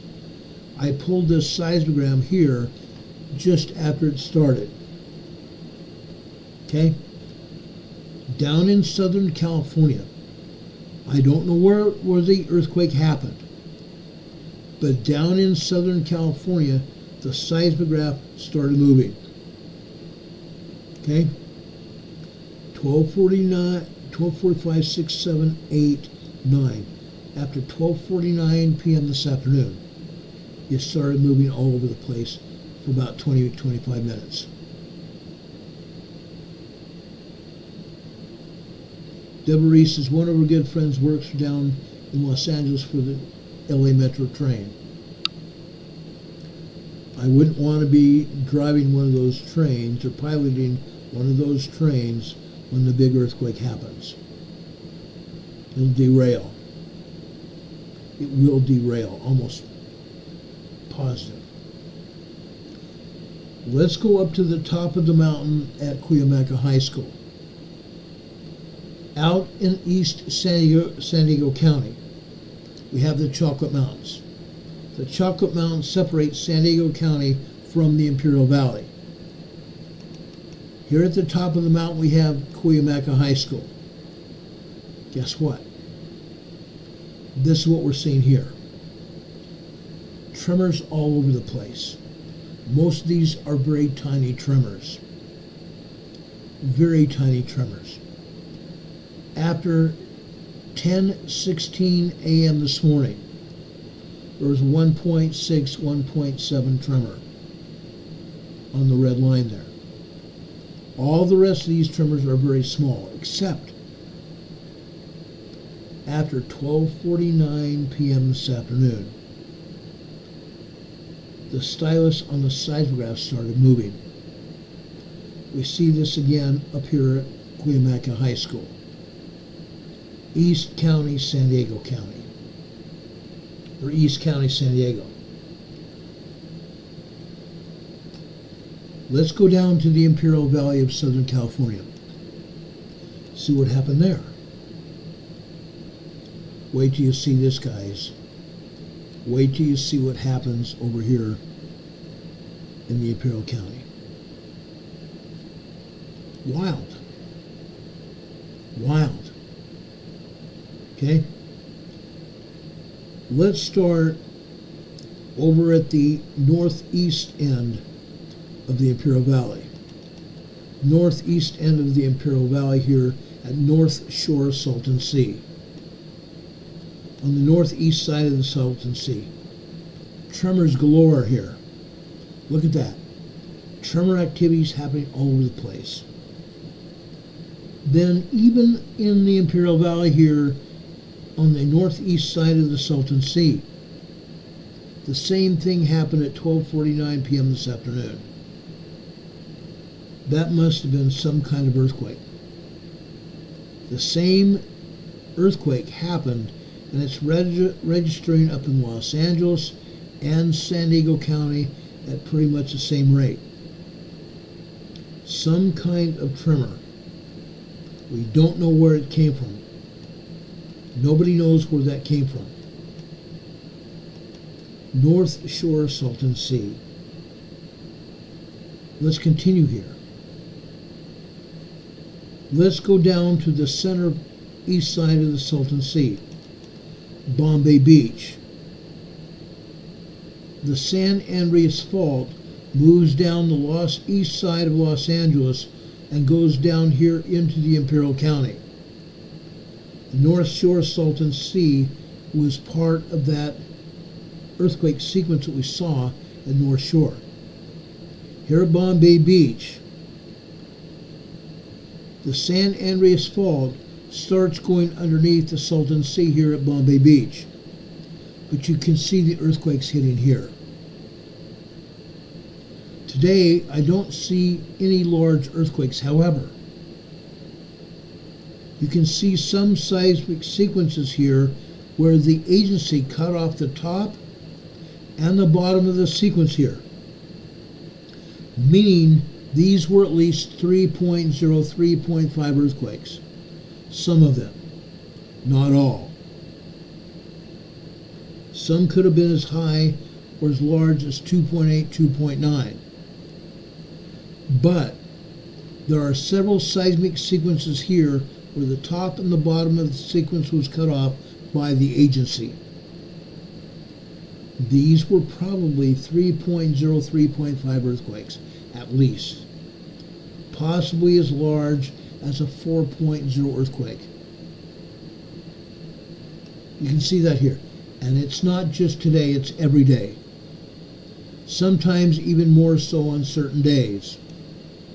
More and more earthquakes on some days than others. But this is the same thing that happens every day.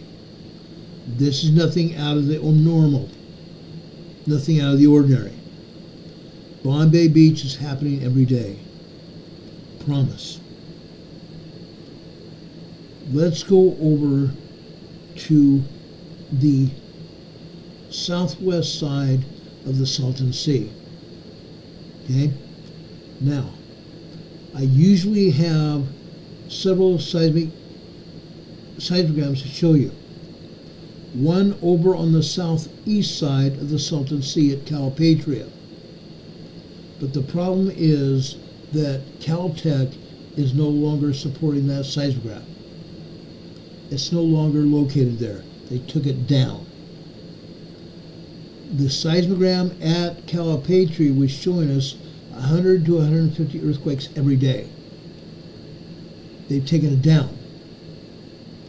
Earlier this year, they started turning it off from about 11 p.m. to 7 a.m. 8 hours a day at night, they turned it down or off. Now they've taken it completely offline. We don't have anything to report at Calipatria at all. But I'm telling you this. Calipatria was showing us 100 to 150 earthquakes every day. And they no longer have that to show us now. Over on the southwest side of the Imperial Valley, This is El Centro. This is where our friend Juanito. I don't see Juanito here in the chat. He is here every once in a while. But Juanito lives here in El Centro. Look at the 3.0 earthquakes here. The larger earthquakes are all 3.0 earthquakes. This is happening every day. 10 to 15 3.0 earthquakes here every day in El Centro. This started this year. Before that, these earthquakes were tremors and occasionally at 2.5, 2.8. Now we have 3.0, 3.2, 3.3 earthquakes here every day, many times a day here in El Centro. Incredible. Incredible. But El Centro is not the only place in the Imperial Valley where we're seeing seismic activity moving. Literally all over the place. Let's go over to the town of Imperial now. The town of Imperial, guys. Wait till you see what I have to show you here. Look at this. Again, it started after 10 a.m. this morning. It built up from just tremors, 1.2, 1.3 tremors. Then about 10, I'm going to say 1, 2, 3, 4, 5, 6, 7. 10:07 this morning, we started seeing some 2.4, 2.5 earthquakes. And it actually started happening at about 9:50, 51 this morning on the green line. 3.0 earthquake. 3.0 earthquakes. It may have been more than one. Then on the black line beneath that after 10 a.m. this morning. And that sequence continued for about 5 minutes. Okay? 1, 2, 3, 4, 5, 6, 7, 8. It started at about 10:07, and it started or finished about 10:14 a.m. this morning. Then it started off again at 10:17 a.m. this morning on the red line. Look at this seismic activity in the Imperial Valley, in the town of Imperial. Look at that. Sometimes we get this kind of seismic activity, sometimes we don't. Most of the time it's tremors. This time we have small earthquakes here in the Imperial Valley, in the town of Imperial. These quakes were felt. These quakes were felt in the town of Imperial. Now, I also want to go north to Westmoreland. On the southwest side of the Salton Sea is a town called Westmoreland, California. Here we have tremors, a lot of tremors. None of these are earth shaking, just tremors. You're not going to feel these. But again, after 12:09 p.m. this afternoon, the stylus started shaking here as well. This must have come from someplace else. This is a lot of shaking here, a ton of shaking here. It's not showing large, but this is a lot of shaking here in Westmoreland. And it's not just in Westmoreland. It originated up in Los Angeles someplace, and the same kind of signal happened. We don't know what it was. Okay?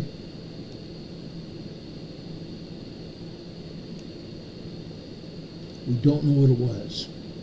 Demon Catman was saying hello to Juanito. I don't see Juanito here in the chat.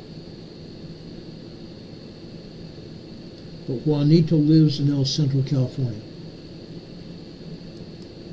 Juanito and his wife sent Carol and I a little something for our Christmas stockings and sent our dogs small little Christmas presents, toys to play with.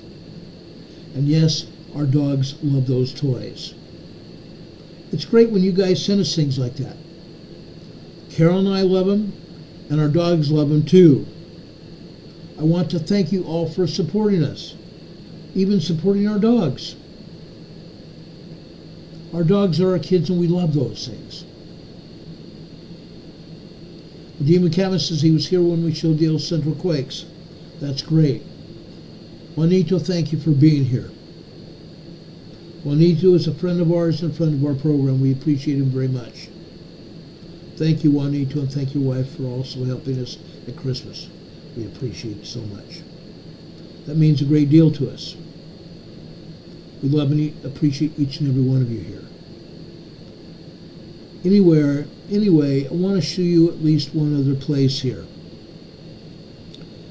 I want to go over to the southeast side of the Imperial Valley, to a town called Holtville. Here at Holtville, they have a place called the Salton Sea Desert Research Station. There's a seismograph here in Holtville. Look what we're seeing here. Yes, we're seeing full-blown tremors. We're also seeing some 2.2, 2.3 earthquakes, minor earthquakes here as well. But folks, this is also an increase in seismic activity here in Westmoreland. Okay? This is like about 40 to 50 earthquakes every day here in Westmoreland, California. That brings the total of earthquakes here in the Imperial Valley to over 100 to 250 earthquakes. Between 100 to 250 earthquakes every day. And yet USGS is only saying that there's 237 earthquakes here worldwide. Worldwide. And we're having that many earthquakes here in the Imperial Valley. What about Los Angeles? Look at all those earthquakes in Los Angeles. Now we can add another 500 earthquakes to the number in Southern California. And the earthquakes are increasing on a daily basis. How about that? How about that, guys? Earthquakes are increasing there on a daily basis. And that's not all, folks. There's more. There's more where that came from. Let's go down here to the USGS map here. Let me take down my fancy face here and take down our EMA banner here. Look at the earthquakes. Look at the earthquakes here. Okay? You're looking at a good-sized earthquakes up in Idaho. Good old Idaho. I just love this. The earthquake you're looking at up in Idaho is in Challis, Idaho. This is the western side of the Yellowstone magma chamber. This is a 2.0 minor earthquake. Challis, Idaho. Okay? Up in the northwestern part, off the coast, actually, it's on Vancouver Island. Euclid, Canada. Euclid, Canada here. Vancouver, British Columbia. A 2.0 earthquake here. 2.0 earthquake. Going here west of Mount Rainier. 1.1 tremor here in Capucin, Washington. Just west of Mount Rainier here. This is a 0.3 earthquake west of Mount Rainier. How about that? Earthquakes still happening here. Earthquakes still happening here. Not all, folks. That's not all. Going down here to the coastline of Oregon. Orford, Oregon. Port Orford, Oregon. This is a 1.5 tremor here, and this is just off the coast. Just off the coast. This is between the Cascadia subduction zone fault line, which is off the coast, and the coastline of Oregon. 1.5 tremor here.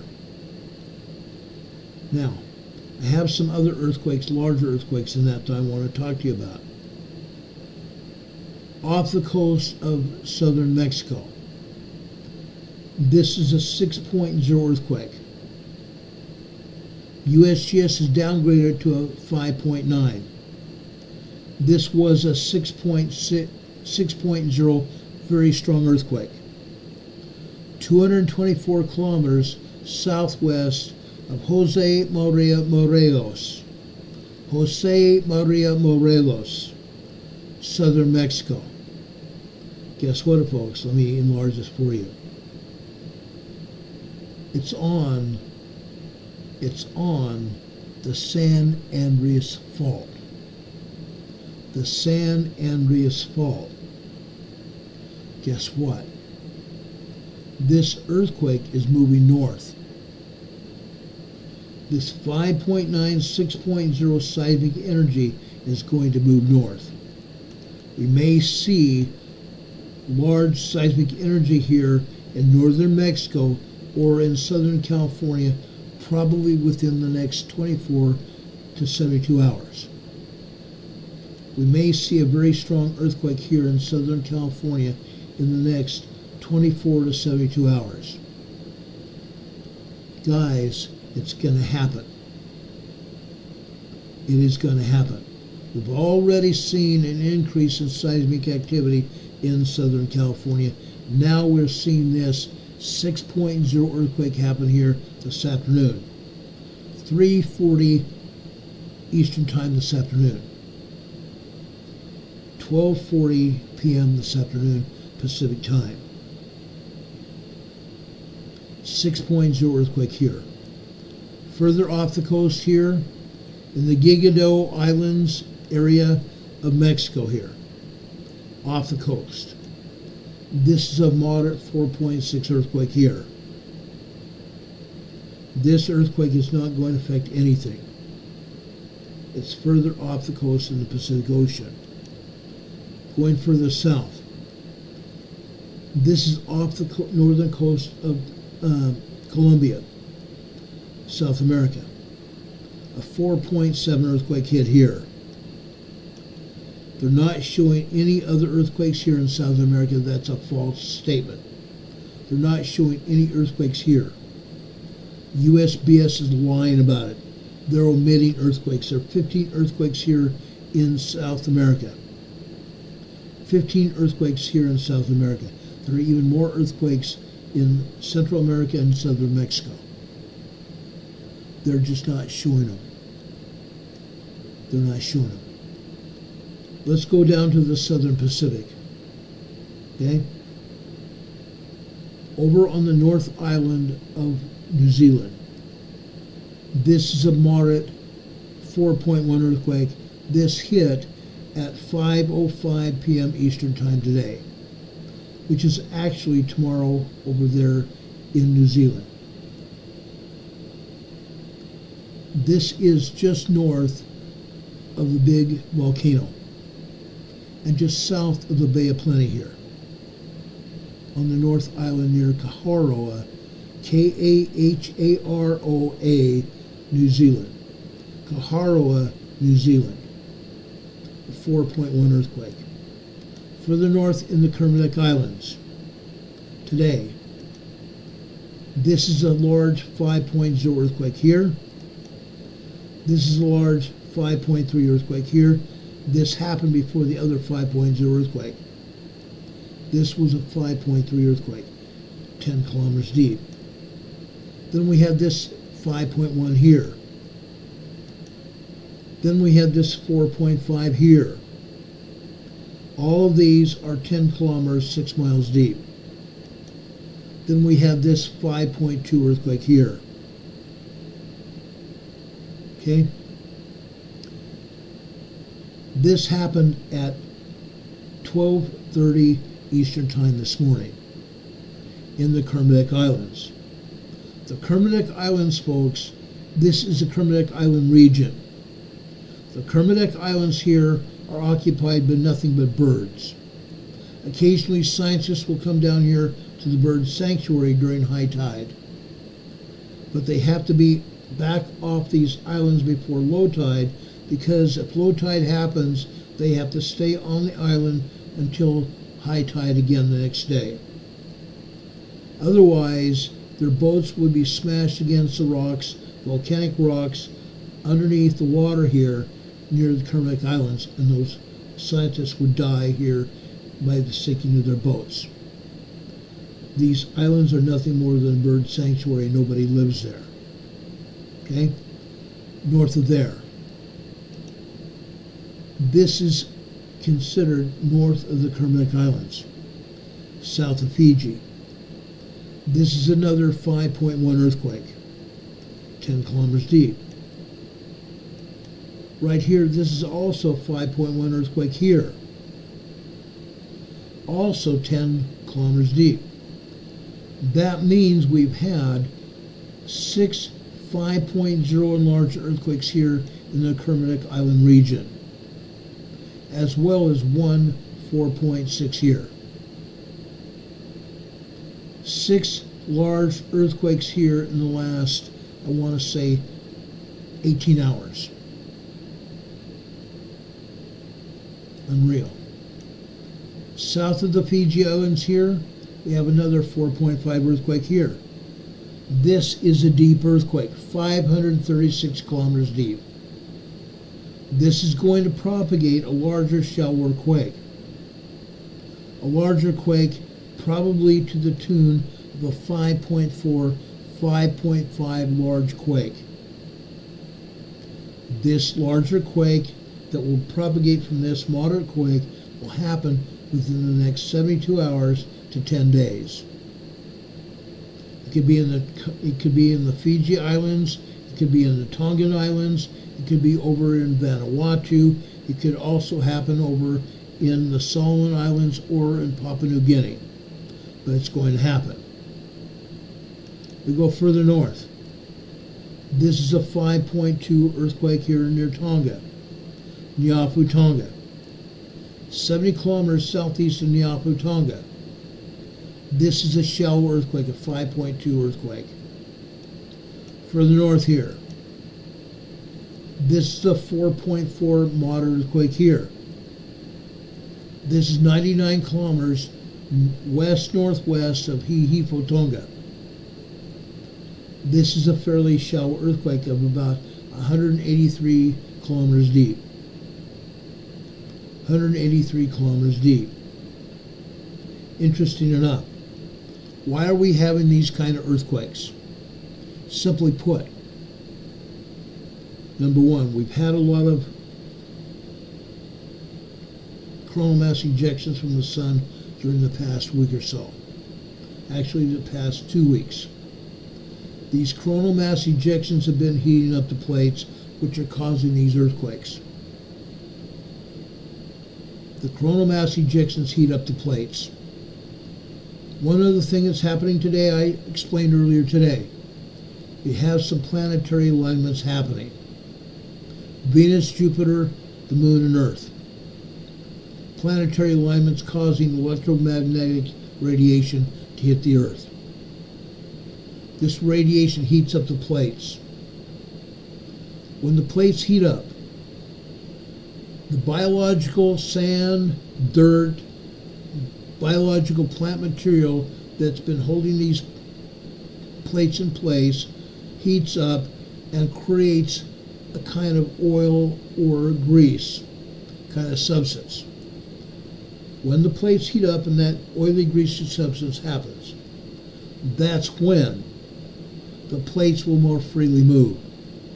The plates are held in place by the biological frictionless material. The gravel, the rocks, the sand, and the biological material. That substance heats up, creating that oily, greasy substance, allowing the plates and the faults to more freely move. And that's what we're seeing here. more and more earthquakes today. Going over here into the Solomon Islands here. This is near Kirakira, Solomon Islands. This is a 4.8 moderate earthquake here, 10 kilometers deep. Further west, also here in Papua New Guinea, another 4.8 earthquake here. Papua New Guinea here, a 4.5 earthquake here. Further west, Tual, Indonesia, another 4.2 moderate earthquake here. All these are 10 kilometers deep. Then we go north into the Mariana Islands. Now, folks, these are not only the earthquakes hitting now. These are the only earthquakes that the USGS has chosen to show us. But again, they're only showing us 227 earthquakes worldwide. They are lying through their teeth. There's probably close to 1,100 earthquakes here worldwide. This is a 5.5 in the Mariana Islands area. The Mariana Trench. It's the deepest trench in the Pacific region. The deepest trench in the world. A 5.2 earthquake, 10 kilometers deep.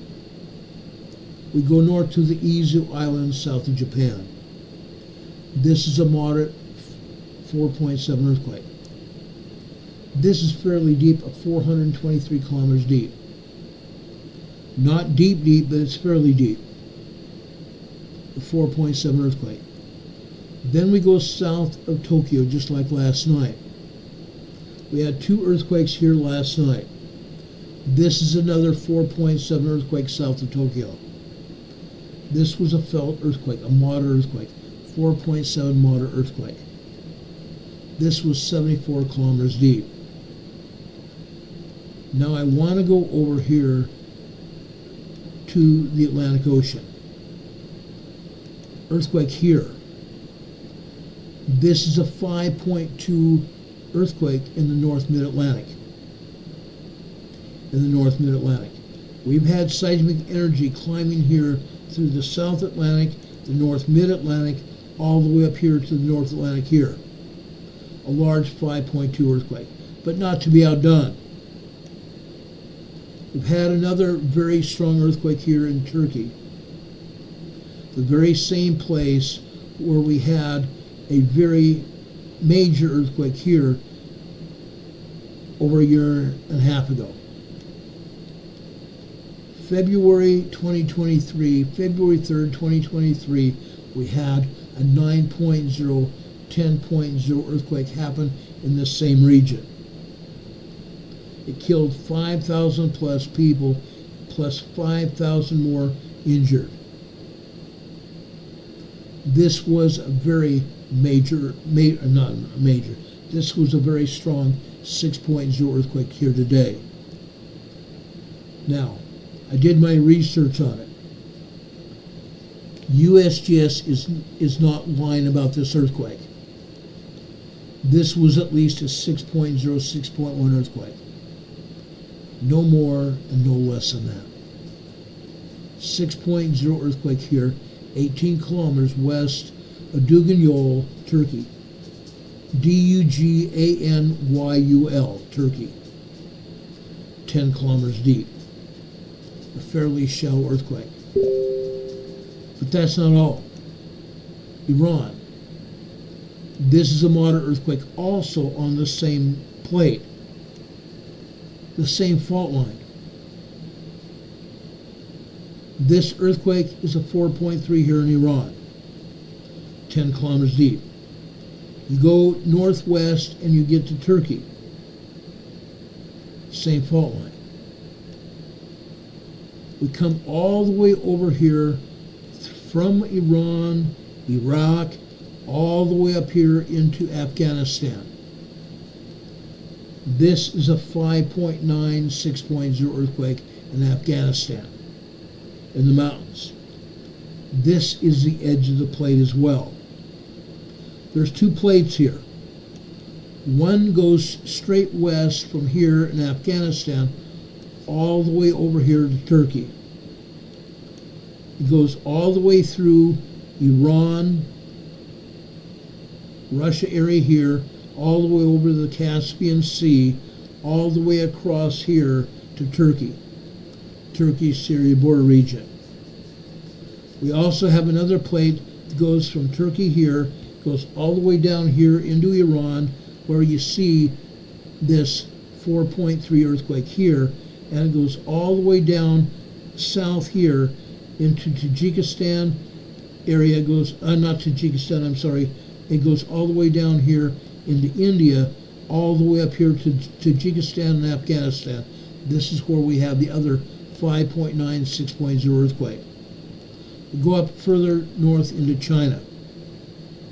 This is a 5.2 earthquake in the northwest side mountains of China.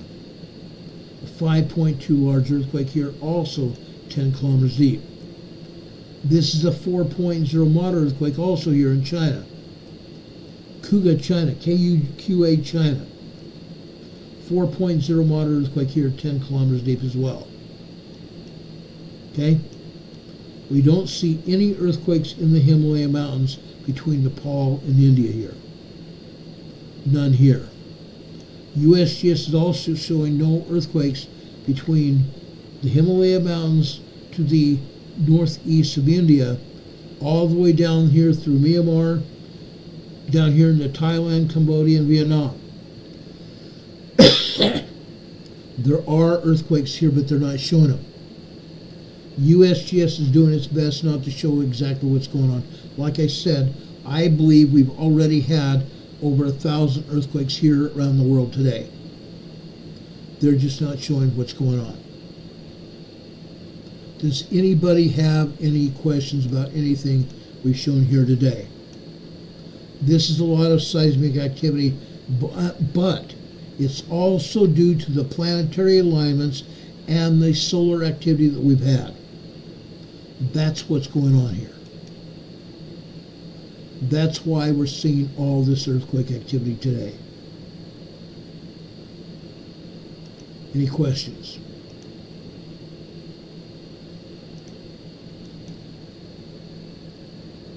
Demon Captain says, though they actually have a disclaimer for the 10 kilometer depth, so admit that. Yeah, they have a disclaimer. Their disclaimer is it could be at 10 kilometers deep, 6.2 miles deep. However, they don't necessarily know the depth. They just throw a 10 kilometer depth to it. That's their disclaimer. They may not know for a certainty that it may be 10 kilometers deep. It may be deeper. So they just throw 10 kilometer deep depth at it. Isn't that interesting? They decide what they're going to put on it and what they're not.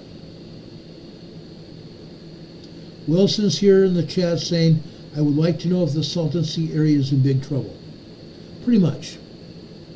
Pretty much. Why am I saying that?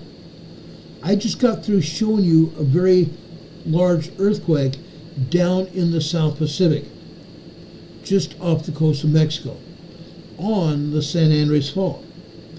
That seismic activity is going to go north up through the Gulf of California into Mexico and up into Southern California. It's very possible within the next 70 or even 24 to 72 hours, we may see a very strong 6.0 earthquake happen in northern Mexico or Southern California. So yes, the Salton Sea could be in trouble. The Salton Sea area could be in trouble. We've seen it happen again. Time and time again.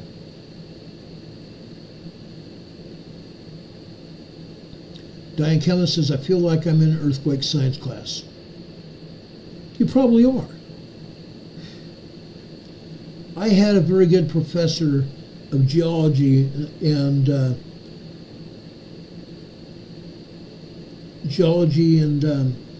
anthropology and biology in college and high school. Very good professors and instructors. They were great.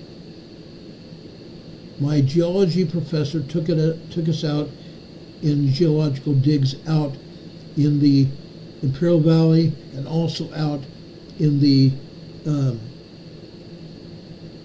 area around Ridgecrest in the Mojave Desert. We did a lot of digs out there, both around volcanoes and otherwise. We had a lot of fun. We learned a lot. Any other questions? That was a great question, Wilson. Thank you.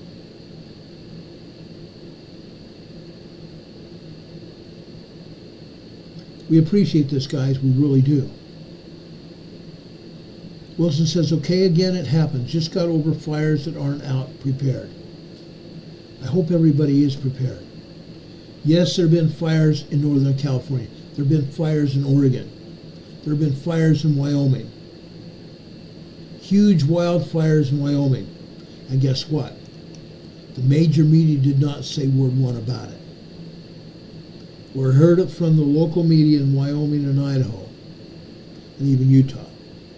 Some of the fires spread from Wyoming into Utah.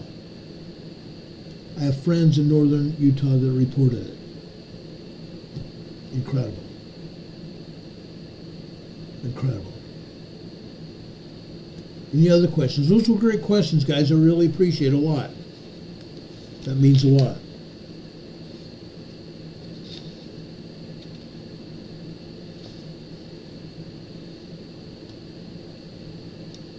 Any other questions?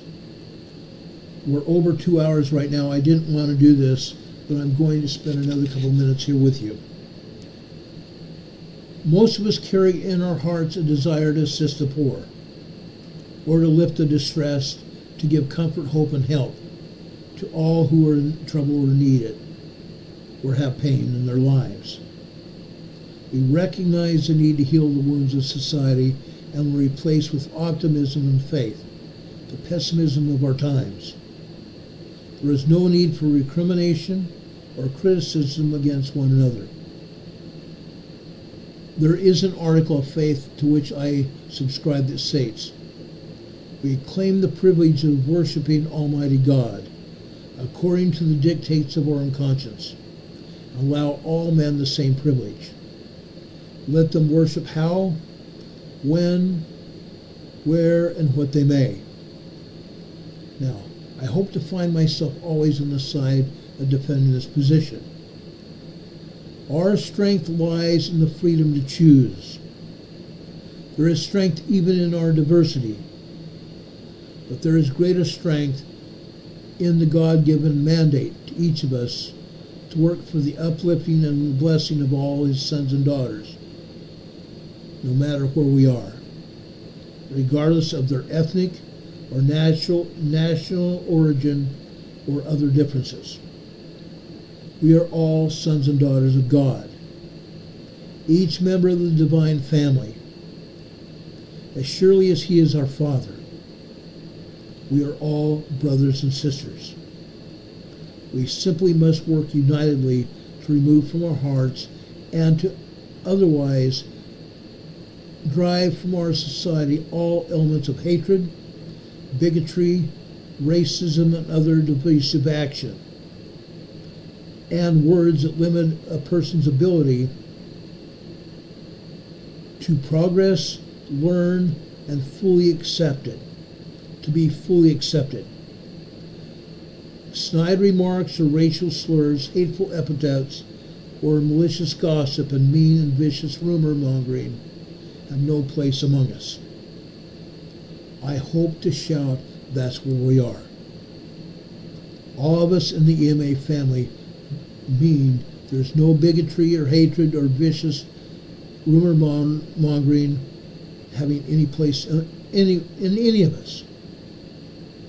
Each of us is human, subject to the problems that afflict humanity. We should not tolerate laziness, dishonesty, or betrayal, but neither should we condemn others for apparent lapses. Instead, we need to reach out and help those people and carry the burdens of sickness instead, and financial difficulty, and even the weaknesses and shortcomings with which they are grappling. None of us needs someone who only points out our areas of weakness and the ways in which we have fallen. We need someone who encourages us to go forward, to try and try again, to reach a little higher this next time. Excellence is difficult to achieve in a vacuum. Some of us think we live in a vacuum. We don't. We live in a huge society, guys. A huge society. A scripture from Romans that I love. Paul told the Romans, quote, "We then that are strong ought to bear the infirmities of the weak," unquote. And then he added these significant words, "and not to please ourselves. We then that are strong ought to bear the infirmities of the weak," and not to please ourselves. Romans 15, verse 1. I ask each of us to think about that. Think about that scripture. We need to help each and every one of us. I know there are people in our EMA family here that are sick. Some people are feeling very weak. We need to pray for those. We need to pray for our family members and hold them up. Bear each other's burdens and love each other. I love each and every one of you. Folks, I do. I care about each one of us. Don Patogas here in the chat said, "Failing to prepare is preparing to fail. Be proactive, be planned, be practiced, be prepared psychologically, physically, and spiritually." I echo that. Please do that, folks. Please do that. Melissa Gallardo, thank you for being here. We appreciate you here too. I appreciate all those that have come here to our program today. I hope I've been able to help you. There's a lot of stuff going on. There's a lot of stuff going on. We're going to continue to see this. Deep Quake Paul is here and I'm very thankful to have him here. A 21,000 blast today in Indonesia. A volcano in Indonesia. Flight level 210, 21,000 feet high. Thanks, Paul. We appreciate you being here. Wilson says, "Looking good, Ron. Be ready to do what you do." Oh, yes. Absolutely. Folks, I love you. Deep Quake Paul says 5 more subs. Thank you. We appreciate that a lot. Again, I want to warn you that YouTube keeps unsubscribing people. If you find yourself unsubscribed, and please do check it. If you find yourself unsubscribed, please resubscribe. And when you do that, click on that little bell icon right next to the subscription button. Click on that little bell icon. When you do, a drop-down menu of 3 items will come up. Click on the word ALL, all. That should get you notified when we come on the air. Please also, many times already this evening, our mods have put up our address. Across the bottom of your screen right now, we have our address. Our email address and our physical address of 104 North Green Street, Box 105. Morganton, North Carolina 28655. If you wish to support this channel, please do so. We also have 2 PayPal and Venmo location also at the top of the program description. You can support our channel that way as well. Deep Quake Paul gifted us 5 EMA memberships. Diane 2940, Hardneck Farms got a membership. Maurice Wolin got a membership. Dennis N. was given a membership. And our dear friend Albert Sanchez was given us a membership. Thank you, Deep Quake Paul, for that. God bless you for that. We definitely appreciate it. Folks, we come to the end of our program. I ask the Lord to bless you. I ask the Lord to bless you and lift you up. I do nothing but ask, Lord, help each one of us. This is Wednesday. We're on our way to Friday. Tomorrow night we'll talk about earthquakes over in the New Madrid area and any other earthquakes worldwide. Friday we're going to be talking about preparedness. Preparedness Friday. Please come prepared to ask any questions about emergency preparedness. I will have information to give you, but I would love to also have plenty of questions from all of you that I can answer for you to help you prepare for whatever's going to happen. We appreciate you so much. God bless you. God bless you. If anything else happens tonight, we'll be back here to talk about it tonight or tomorrow during the day. We'll be back here to talk to you about it as soon as the information becomes available. Until then, have a good night. And again, a better tomorrow. God be with you until we meet again. We'll see you on the other side. Thanks so much, everybody. God bless. See you soon.